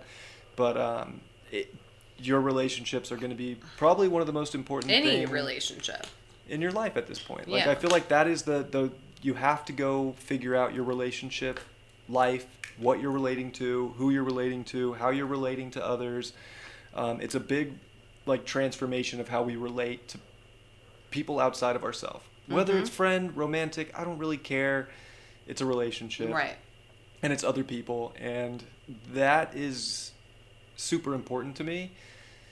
Oh, And I think everybody's going to be very Libra, not Aries. No, I think that this is like a great opportunity People never go to the North Node. to they go start to to the South Node. relate to build a different form when it comes to relationships. And even just having Pluto coming into Aquarius for the next 20 years, I feel like we're all going to have to relate differently Of anyways. course. So it's big. The relationship aspect in the South Node in Libra is super important, and it doesn't really matter if you're single or not, or in a relationship. It doesn't have to be romantic, but I think the way we see people needs to change. There's too much polarity. Like, polarity's not polarity anymore. The scales are not balanced. There's political parties and race stuff and all this division. And I think that things need to get, it's like super important that like we balance it out as a collective and start seeing people as like another version of ourselves, which is like going back to the North Node in Aries, because it's going to start where it's really important, South Node Libra, but by the end of the transit with these nodes in Aries and Libra, that North Node in Aries is going to be important, and it's going to be about you and how you relate to people. Of course. So we're all kind of forming an identity upgrade based on how we treat others and how we act around people. I think that that's crucial. Yes. In terms of like, what the world's going to go through, I don't know. I really don't. Maybe we see some AI dating, stuff go on. I don't know. I feel like dating though, like I feel like the South Node's going to be hot. Oh. When we look out at the world, it's that's going to be really hot shit. Honestly, whenever the nodes do switch signs, the South Node always shows up, even throughout the transit. The South Node shows up the most. It's Venus and Mars energy. Are you fucking kidding me? Like, the nodes are Venus, Mars energy. Like, in whatever you want to apply that in your life, but... Yeah, you can go hide out. Like, look, this could be also relating to yourself better. Learning how to balance yourself out more. How to identify with yourself better, and then how to show that to whatever relationship you have in life. I'm sure there's somebody in your life. Yeah. Like, I would have a hard time believing anybody here or, would go the rest of their life without another human interaction, so...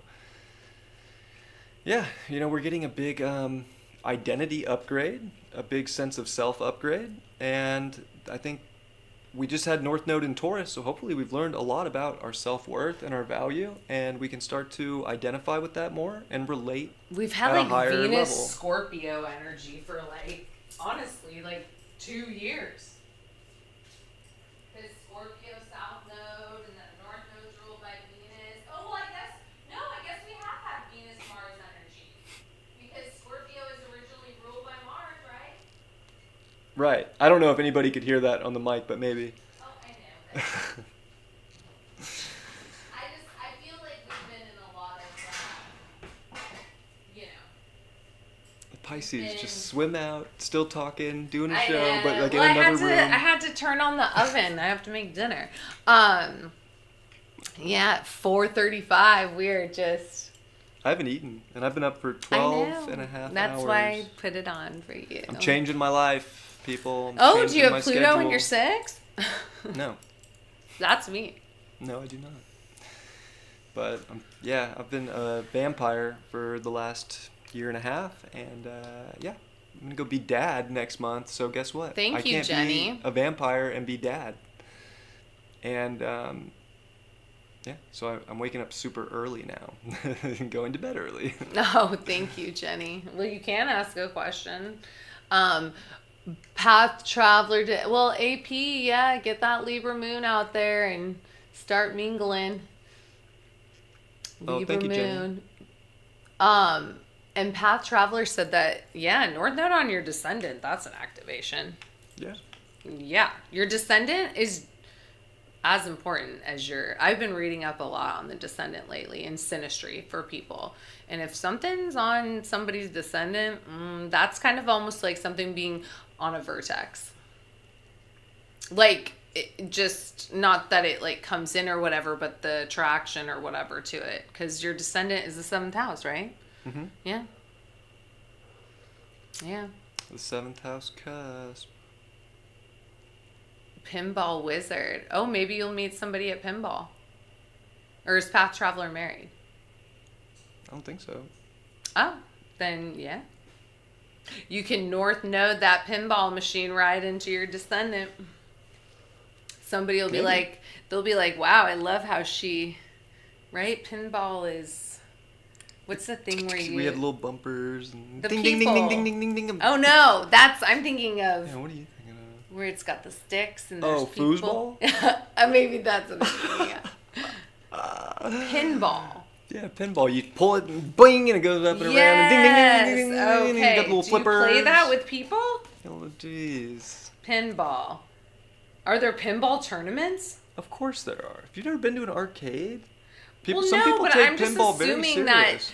Oh, she says soccer. Foosball. Yeah. You're I'm going to meet confused. somebody I'm super somewhere. confused. Is pinball soccer? Oh, no soccer. I don't know. I'm lost now. From Tommy, you'll feel it, baby. Yeah. Everybody's going to find love or reignite love because the South Node is whoever goes to the North Node. I got to be honest with you, though. That South Node in Libra should be... Oh, foosball is soccer. Actually should be a vibe. What? With the South Node in Libra. I feel like... here's the one downfall. Thank you, to like Amber. the South Node in Libra. Is I feel like this would be an issue with Pluto in Aquarius. If we become too passive. Mm-hmm. If we become too passive and too wishy-washy or always put, somebody else ahead of ourselves, that's where we're missing out on the benefit of the North Node in Aries. We have to relate, but we still have to be authentic and we still have to be ourselves. And we also have to be defining and make decisions and Aries takes lead action. and act and lead a path for our lives. And hopefully the idea is to bring people that want to come with us and to be with people that we want to be with and that they want to be too. And so there's balance, but there's also I want this. I'm gonna do this. You doing this too? Balance. Fuck yeah. I feel like... But yeah, if, some people those might notes get... are going to be... a little too I don't know. You gotta weigh things out a lot. Can you decide for me? That is the thing. I know, and I do forget that about Libra, right? It should weighing it out. Yeah, it's indecisive. So but maybe that because the North Node's there, like taking action, like maybe that'll give it a push. You know, I don't know. I think that these are gonna be. Listen, I'm Taurus Scorpio has been the fucking dark night of the soul for me. I'm ready to step into like you know, we all need to go through that, but I'm ready for like fresh energy. Aries is the start of the zodiac, right? It's harder to like go to the North Node, but it is Mars. It's like you can take that action, and you know you should always be balancing your North and your South. I don't think that it's good to go to either one. I think that it's a balance. It's the nodal axis, you know? Yeah, and I think this is a good access to remember that. And it can't be all Aries. Like, it can't just be all about the self, yeah. or you're not going to have any good relationships. And you're not going to be able to be Aquarian with Pluto and Aquarius either, and, like, connect with people. So, yeah we're going to have to do both. And I think that's why it starts off with a square to Pluto. It's extremely important to use both the nodes. Yeah. So that's my opinion on that nodal switch. And next time we'll talk about this show when we're done actually watching it. It's called Written in the Stars. Gosh, but then we watch it and I'm like, we could have done this so much better. I'm so disappointed with those 3 astrologers and the way they match these people. I know. I just am like, they did it so weird. They matched. But I think they were matched the Sag with the Scorpio. An Aquarius and a Taurus. They matched the Pisces with the Libra. They matched the Aquarius with the Taurus. The Cancer with the Gemini. And like they keep being like, well, this person has you're a Cancer sun, but your Venus is in Gemini with their sun. Yeah. And I'm like, okay, look, like you better be pulling up like synastry. Like you guys say, you're professional astrologers. You should know where their suns fall in what house. You better run the fucking composite chart. Let's pull up and if this is a TV show, right? Like, they had casting videos and shit, I'm sure. I mean, look, I would have done more than just look at that. I would have been like, well, we got to see how I want to see how they talk. Because I want to put the right couple together. Right. So I'm going to look at the chart. I'm going to see how they present themselves, how they act. Yeah, I would have done. I mean, they already had to have 2 couples, or they had to bring in 2 new people, because it was like, how can you could just tell by the body language. Body language says everything, right? Like, they were, and they're like, oh, well, because, you know, yeah, it's a Taurus, it might Aquarius. be fake, Diana. It might be. They might have put that just to, like, make astrology look kind of whack. Oh, I've never seen Cosmic Love. This one is, I do believe it is on Amazon, Written in the Stars. I don't know. I have that Discovery Plus app, so it's on there. But I do believe it is on Amazon. And it's called Written in the Stars. But yeah, it's not Cosmic the Love show. I don't know. I might be down to watch. I mean, I just was like, let's watch this almost it's like for cool. research. It's and they cool were that all... it's like getting astrology out there more, and I bet it does grab people's attention to where they're like, ooh, I want to start looking at my astrology and my synastry with others, and like, that's dope. But damn, they should have like done a better job so that when they put these people together and matched them, that like there were more clicks. Because honestly, it's more awkward than connect. And I get it. So. They were trying to like. I understand that they're trying to like take somebody away from what the physical is, okay? And that energy attracts energy. They put this Greek god of a human who's a Libra with this Pisces girl, and like, look, she had a pretty face, but like, this girl was like 30 pounds like overweight, and like, I'm not trying to be mean, but like, this dude was a chiseled fucking specimen of a human, and I'm not saying that can't click, but like, this dude has probably never gone that far. Like, I'm just gonna guess, and this is a total assumption. No, he says that. Yeah, so I missed that part. I fell asleep. I know you fell asleep, but I'm just saying there was that kind of vibe. Like, and he tried too. He tried, but it was just. And it is. It's not that it's not ego for sure, but there is certain dynamics like that. Sure, the physical. Yeah, we all have a Mars, so we all have a desire, and that's too, and we all have a Venus, and. Yes, there can absolutely be soul connection through a chart, can attract, but that doesn't mean it's going to be sexual or want to like. Right. There's got to be. It could just be like a friendship. There's different factors. Yeah, there's just different factors. And I don't even think the Aquarius and the Taurus that they paired each other with, like, I don't even think they want to be like friends. But It is 4:44 on the clock, 4:44 p.m.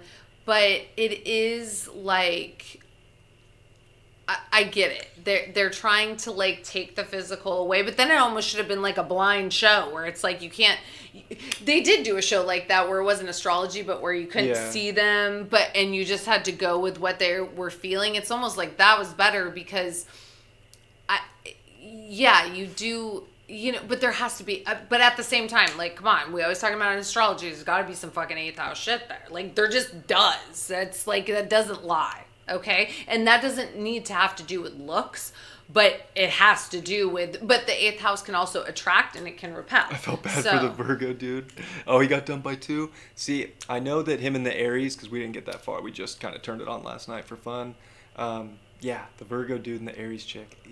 That was bad. And that's they did a lot of quincunx relationships and a lot of 12th house stuff. I was just like, wow, it's just weird how they did it. Like, I would have just done it so different. But at the same time, there's so many other avenues. Yeah, they should have put like solar arc. They should have done so many other charts than just like. Oh yeah, they should have known where everybody's progressed moon was. I mean, if they wanted to make this a success, they could have. But totally. I guess that wouldn't have been good television too. Oh, Love is Blind. That was yeah. And I only had seen one episode of that, but at least like to me, they were like they just couldn't see each other or whatever, but they were like vibing. But again, right, I don't, you gotta share energy with people.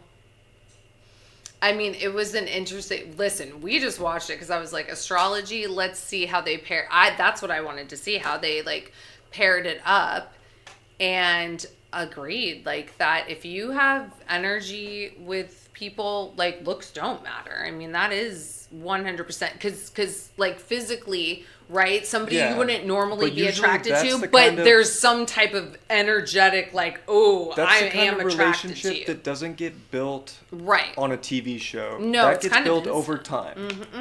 You realize if you're not maybe physically attracted to somebody, but you're in love with them and you have a huge connection, that's something that usually takes time. That's not like a walk up, because it is going to be the Venusian and the Mars quality that you're going to attract, right? So it's for like a reality show, you have a desire and you have something that catches your eye.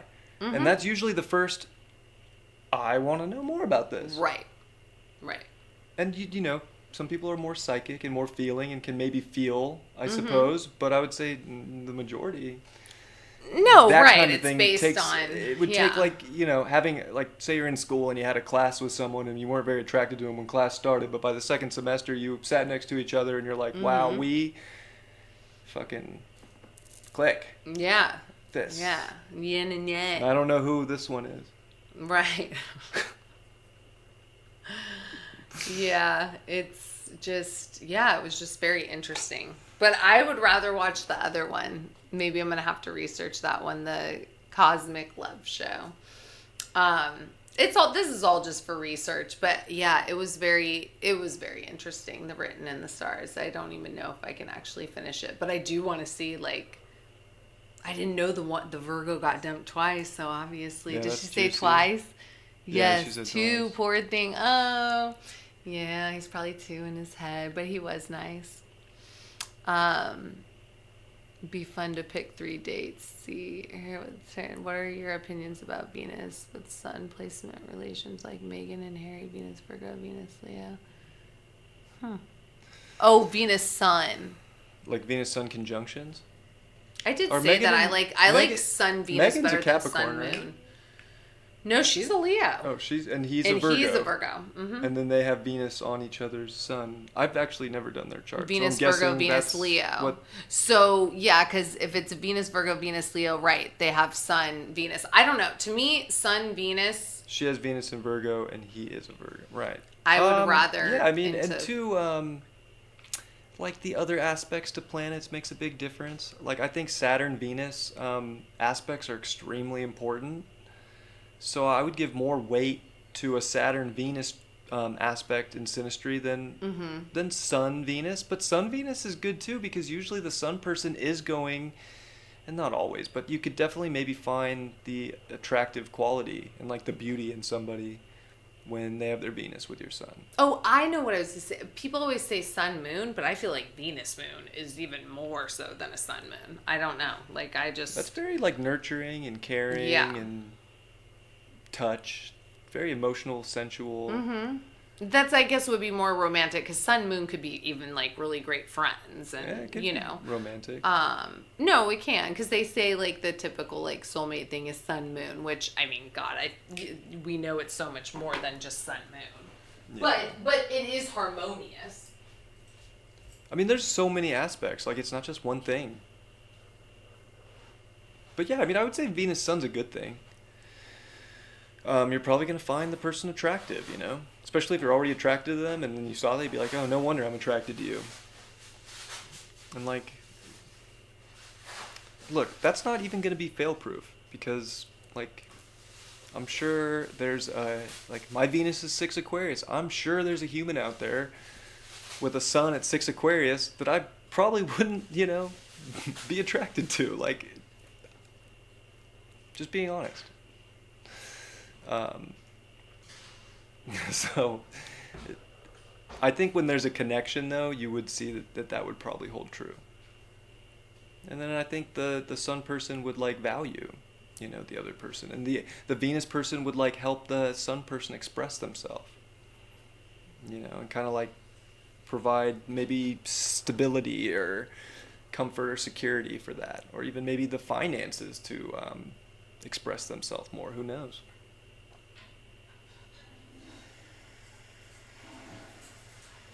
Yeah, sun and moon conjunctions, especially if both line up, that's crazy and, like, super like powerful. A double whammy. But, like, I'm a sun in Capricorn, so, like, if somebody had a moon in Capricorn, you know, we'd probably get along really, really well. Mm-hmm. Oh, yeah, and that's the other thing I was thinking about the other day. I was like, God, if we did not have, like, such good Jungle Love. Hypothetical. Mercury's, yeah, we'd probably be fucked with our moon square moon. But my Mercury, moon exactly trines your Mercury, and your moon is on top of my Mercury conjunct. So a trine and a conjunct. Like, moon Mercury is important. Mercury, but yeah, our Mercury moons is do square. super important. I wonder if those astrologers, they haven't mentioned a damn thing about Mercury. Like, Mercury in synastry is extremely important. Like, can you guys even communicate and, like, get through things and, like, understand each other? Or is there just a huge, you know, block? Like, that's going to make a relationship hard. She wants to know, what about a reversal nodal connection karmic? Yeah. Yeah, those are actually really powerful. We have that. Yeah. Those are really powerful. You teach each other. Yeah. One person tends to have the qualities that the other person's kind of striving to incorporate into their being. Mm-hmm. So you know, it's going to be different for people. Some people are going to maybe be repelled by that and be like, oh, I don't want to go there yet. And then other people embrace that, and they're like, you've already done the Leo thing. That's what. And again, like, I think, though, like, with the Leo thing, it's like, mine's in the 12th too, where I always thought that it's like, oh, I have to, like, I love doing this, but I do not have any desire to be famous. I have no desire to, like, I just want to, if anything, I want to do my midheaven, like 29 Taurus of, like, I want to make people look good, feel good. That's what I've always done. And then this is, like, my gift that I just like to share with everybody. So this is, like, Leo North Node in the 12th. Creating behind the scenes, really. Yeah, everybody's like, no, you're Leo North Node. You got to be out there. And I'm like, that's probably what I always told myself. But I am probably definitely more of myself now, of Aquarius, with, like, being of service, but as a makeup artist, being behind the scenes, right? Not being, like, in front. But I feel like you also have to go with what is comfortable too. You did the Leo thing, now you're doing the Aquarius thing. That's the other thing. Your Erica, when I had the spiritual surgery, she was like, you have had so many lifetimes of communal. And I'm like, yes, like, I've spent past lives were all about the collective. Yeah, the 12th house is more solitary. Yes. So I've done the 6th house, like, even, like, thing. Living in an apartment with all these neighbors is, like, too much. Been there, done that. I just feel it all, and they all just, come to me. And I'm like, love and light. But yeah, I need my... And I'm so 12th house right now. Like, I'm going to have a fucking Venus retrograde in my 12th. Like, this is going to be wild. That is not...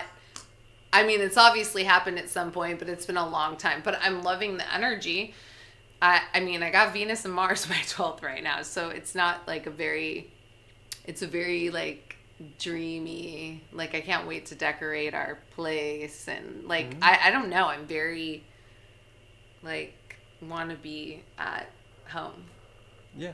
Or go take a walk or be out in nature, like something. That's like perfect 12th house energy. Yes, I'm very that right now.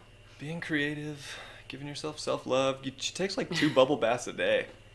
That is a new thing. Oh my gosh, this is a new thing for me. I know. And people are probably like, damn, you're not like being good to the environment.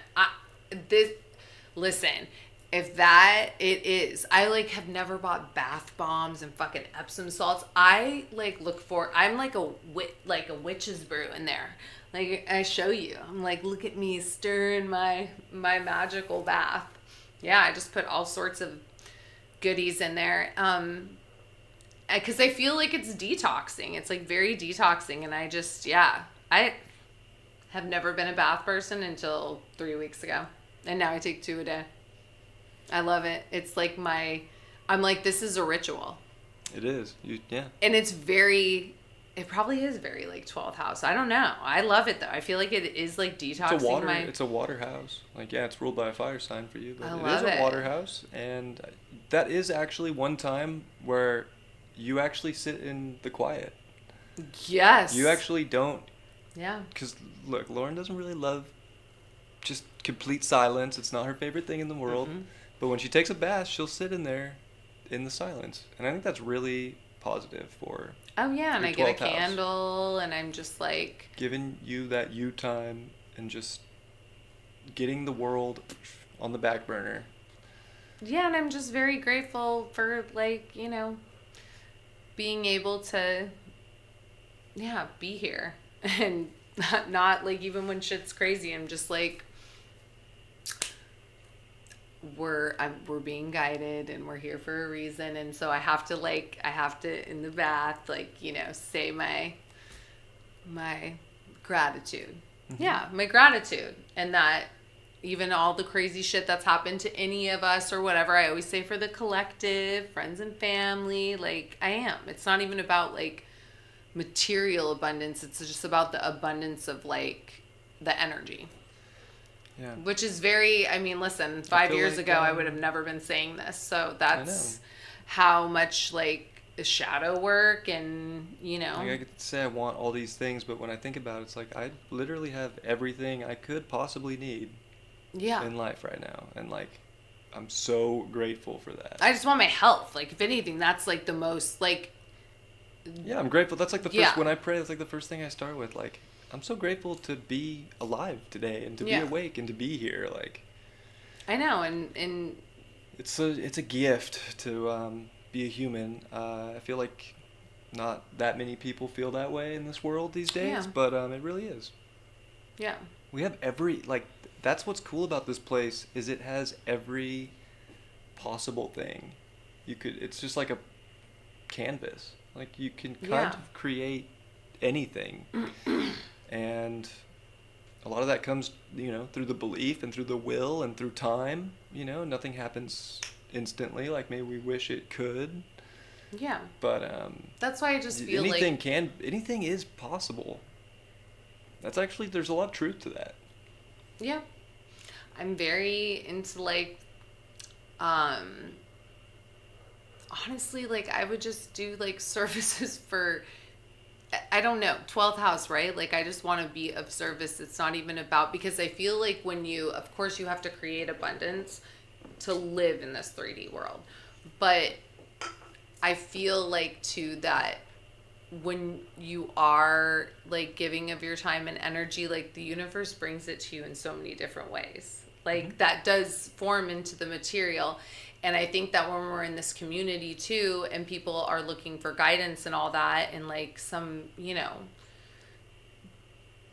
people are just like, charging so much that people can't afford. It's like that also is like a contradiction to me. I'm just kind of like, gosh, we need to get like to a place in this community that like people can still get like the guidance and all of that like other people can afford, and not have to like sit here and fucking save up their life savings just to get like some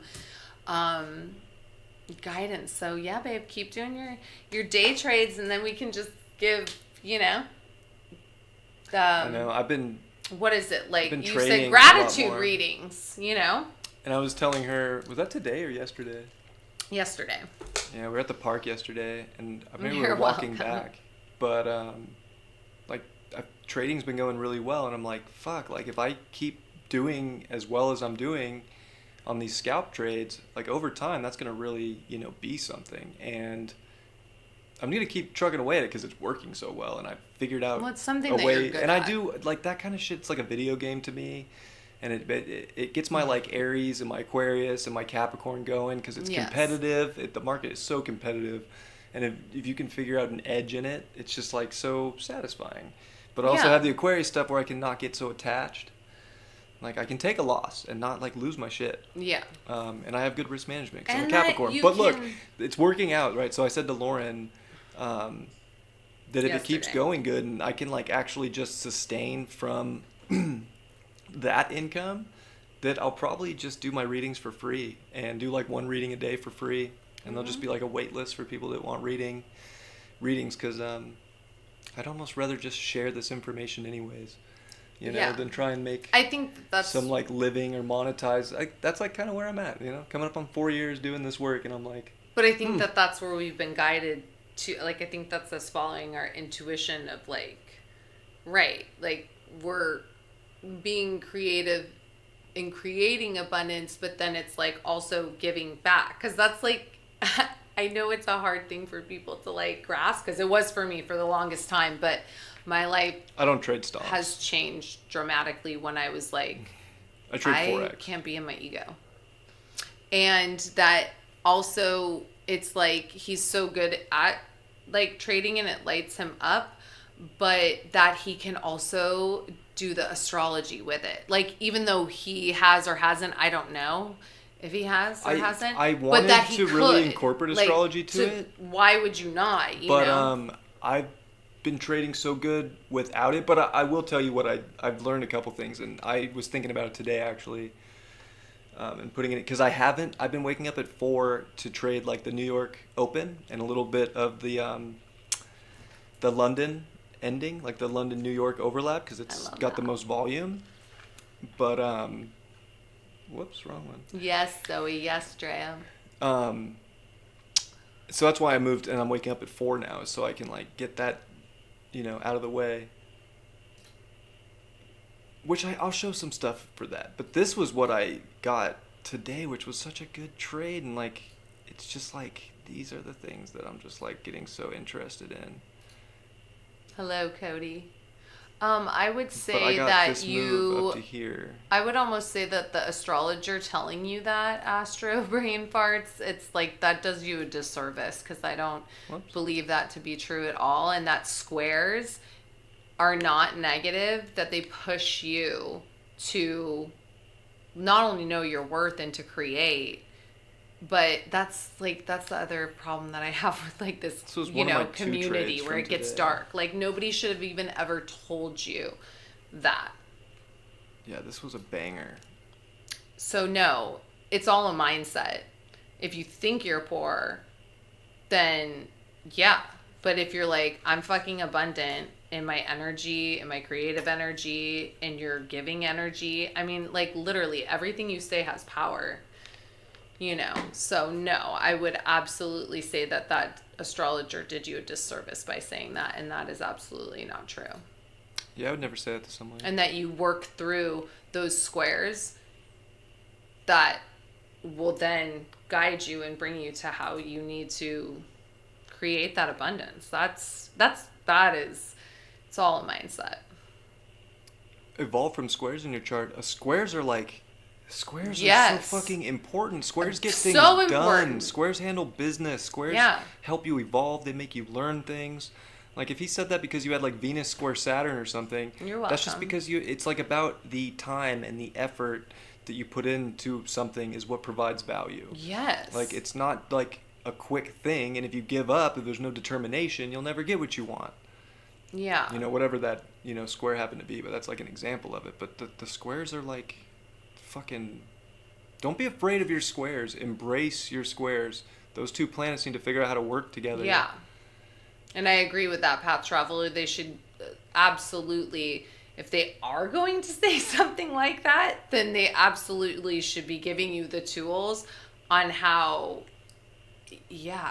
never be giving you that you're not abundant mindset, because that really is just a mindset. And yeah, a good astrologer wouldn't just tell you you're going to be poor like Path Traveler. They would tell you maybe why you struggle with money and how you could, acquire it. Right. Because there's a solution in the chart too. Of course. Like, we're always evolving. We've mentioned our DNA is always evolving. Nothing is just as set in stone as people want to think it is. Everything is constantly evolving, constantly moving, constantly creating. There's fate to the creation, but I don't believe it's as fixed as maybe many others do. Personally. I think our fate changes. It does, and it takes you where you're... I think fate evolves, fate grows. I was telling, literally, this... I told Bryan this the other day. I was like... I said this last night, but I probably said it in my bath. I was like, I'm grateful to be on this crazy journey, because, man, it's wild. Like, just the people, places, and things that you meet and come into contact with and everything. Like, it's so unpredictable. It's like anybody that's trying to predict anything that could happen, right? You're honest. It's never going to be that. But I was telling Bryan, I'm like, there's no fucking wrong turns. There isn't. There's no bad decisions. Everything that you've gone through, you're meant to experience. And obviously, do you still resonate with whatever cycle you're in? Or do you need to move on to a new experience? Like, there's no wrong turns or bad decisions. You were meant to experience whatever it was, and hopefully it's not always traumatic and always, cataclysmic and whatnot, but you're meant to experience it because it's just taking you to where you need to go. You obviously have to, right? North Node, Aries, Mars, that shit, and not be on the South Node, Libra of weighing it out. It's Saturn. Because it's it's like the fear. We are so consumed with so much fear and conditioning that it's paralyzed us as a collective. It really has, 100%. And that when you just... Right. You have to break out of those. That's probably part of certain paths that you have to break out of. And it is extremely fucking uncomfortable. But it's going to take you to wherever you need to go. And that you need to experience it. It's to me, I'm just I could sit here and be like, oh my God, I'm such a victim. And why has all this happened? And it's what is that going to do for me? It's never done anything. There's no wrong turns or wrong decisions. You were meant, whatever you decided, you were meant to experience. And that's that. And, right, then we don't want to experience that again. So just take me to where I'm meant to go. That's just how I can't even look at life in any other way. Because if I'm going to sit here and be so mercurial in my 6th house and be like, oh my God, am I making the right decision? Oh my gosh, what if this happens in this karmic experience? I'm going to drive myself fucking mad. Mm-hmm. Like I have for the past 42 years. And I'm like, where are we going? Where's this adventure take? Grass Valley, Nevada City, here we come. Totally. Right? And it's okay. It's okay to accept a mistake. We all get to make choices and decisions, and it's okay to make the wrong one. Not hanging on to the guilt of it. And it's we can analyze things and learn from our mistakes and learn from our experiences. That's what it's all about. It's very Saturn. We make decisions in life. Sometimes it works out. Sometimes it doesn't. We have to take responsibility for the decisions we make. We have to take ownership of them because we made them. We can want to say another thing made us do it, but that's not true. That's a projection. Mm-hmm. We make every choice, whether we follow somebody else or lead. We have, as long as we take responsibility for that, then Saturn is not the greatest malefic. Saturn is the greatest teacher. It's the greatest grower. It wants you to learn and experience and thrive. You know, Saturn actually wants you to thrive, but sometimes you have to learn from mistakes. Of course. And as a Capricorn, I can tell you, every mistake I've ever made has been the greatest teacher in my life, and it's helped me mature and grow. Absolutely. So, I agree, babe. yeah. Anyways. We love you guys. We're out of here. We love you guys. Yeah, he's getting his pretzel hot dog and pretzel dog. Oh yeah, it's very gourmet. Auntie Annie's pretzel dog. It's not a bagel dog. It's she knows pretzel what she's dog. doing. The bagel dogs, I believe, are at Costco if they even still have them. You're so welcome, and we'll see you guys when we're in our new space. And can you guys sing "Dumb Ways to Die"? I don't even know what that is. I don't know if that's a joke or. I'm assuming. I'm gonna assume. I know I cannot because I don't know the words. Yes, much love to all of you guys. We love you, and happy summer solstice. I'm just excited Cancer season's here. Yes. My Pisces likes the Cancer season. And much that, love. yeah. I don't know if we'll see you by the full moon in Capricorn, but regardless, you guys have an amazing everything. Full moon's on the 3rd. And manifest your best life because you're all already abundant. We're all abundant in our energy. I hope we have everything good to go by the 3rd. Yeah. Well, we're moving on. Yeah. That's the next fam study group. Oh, okay, nice. Oh, maybe I could join in on that one. Yeah, they like that. They're all like, Lauren never gonna come be a part of the group? And I was like, okay. I mean, she's welcome to. I didn't know if I was allowed. Oh, stop it. You knew you were. All right, we're out of here. Bye, guys. Much love love you. everybody. Mwah!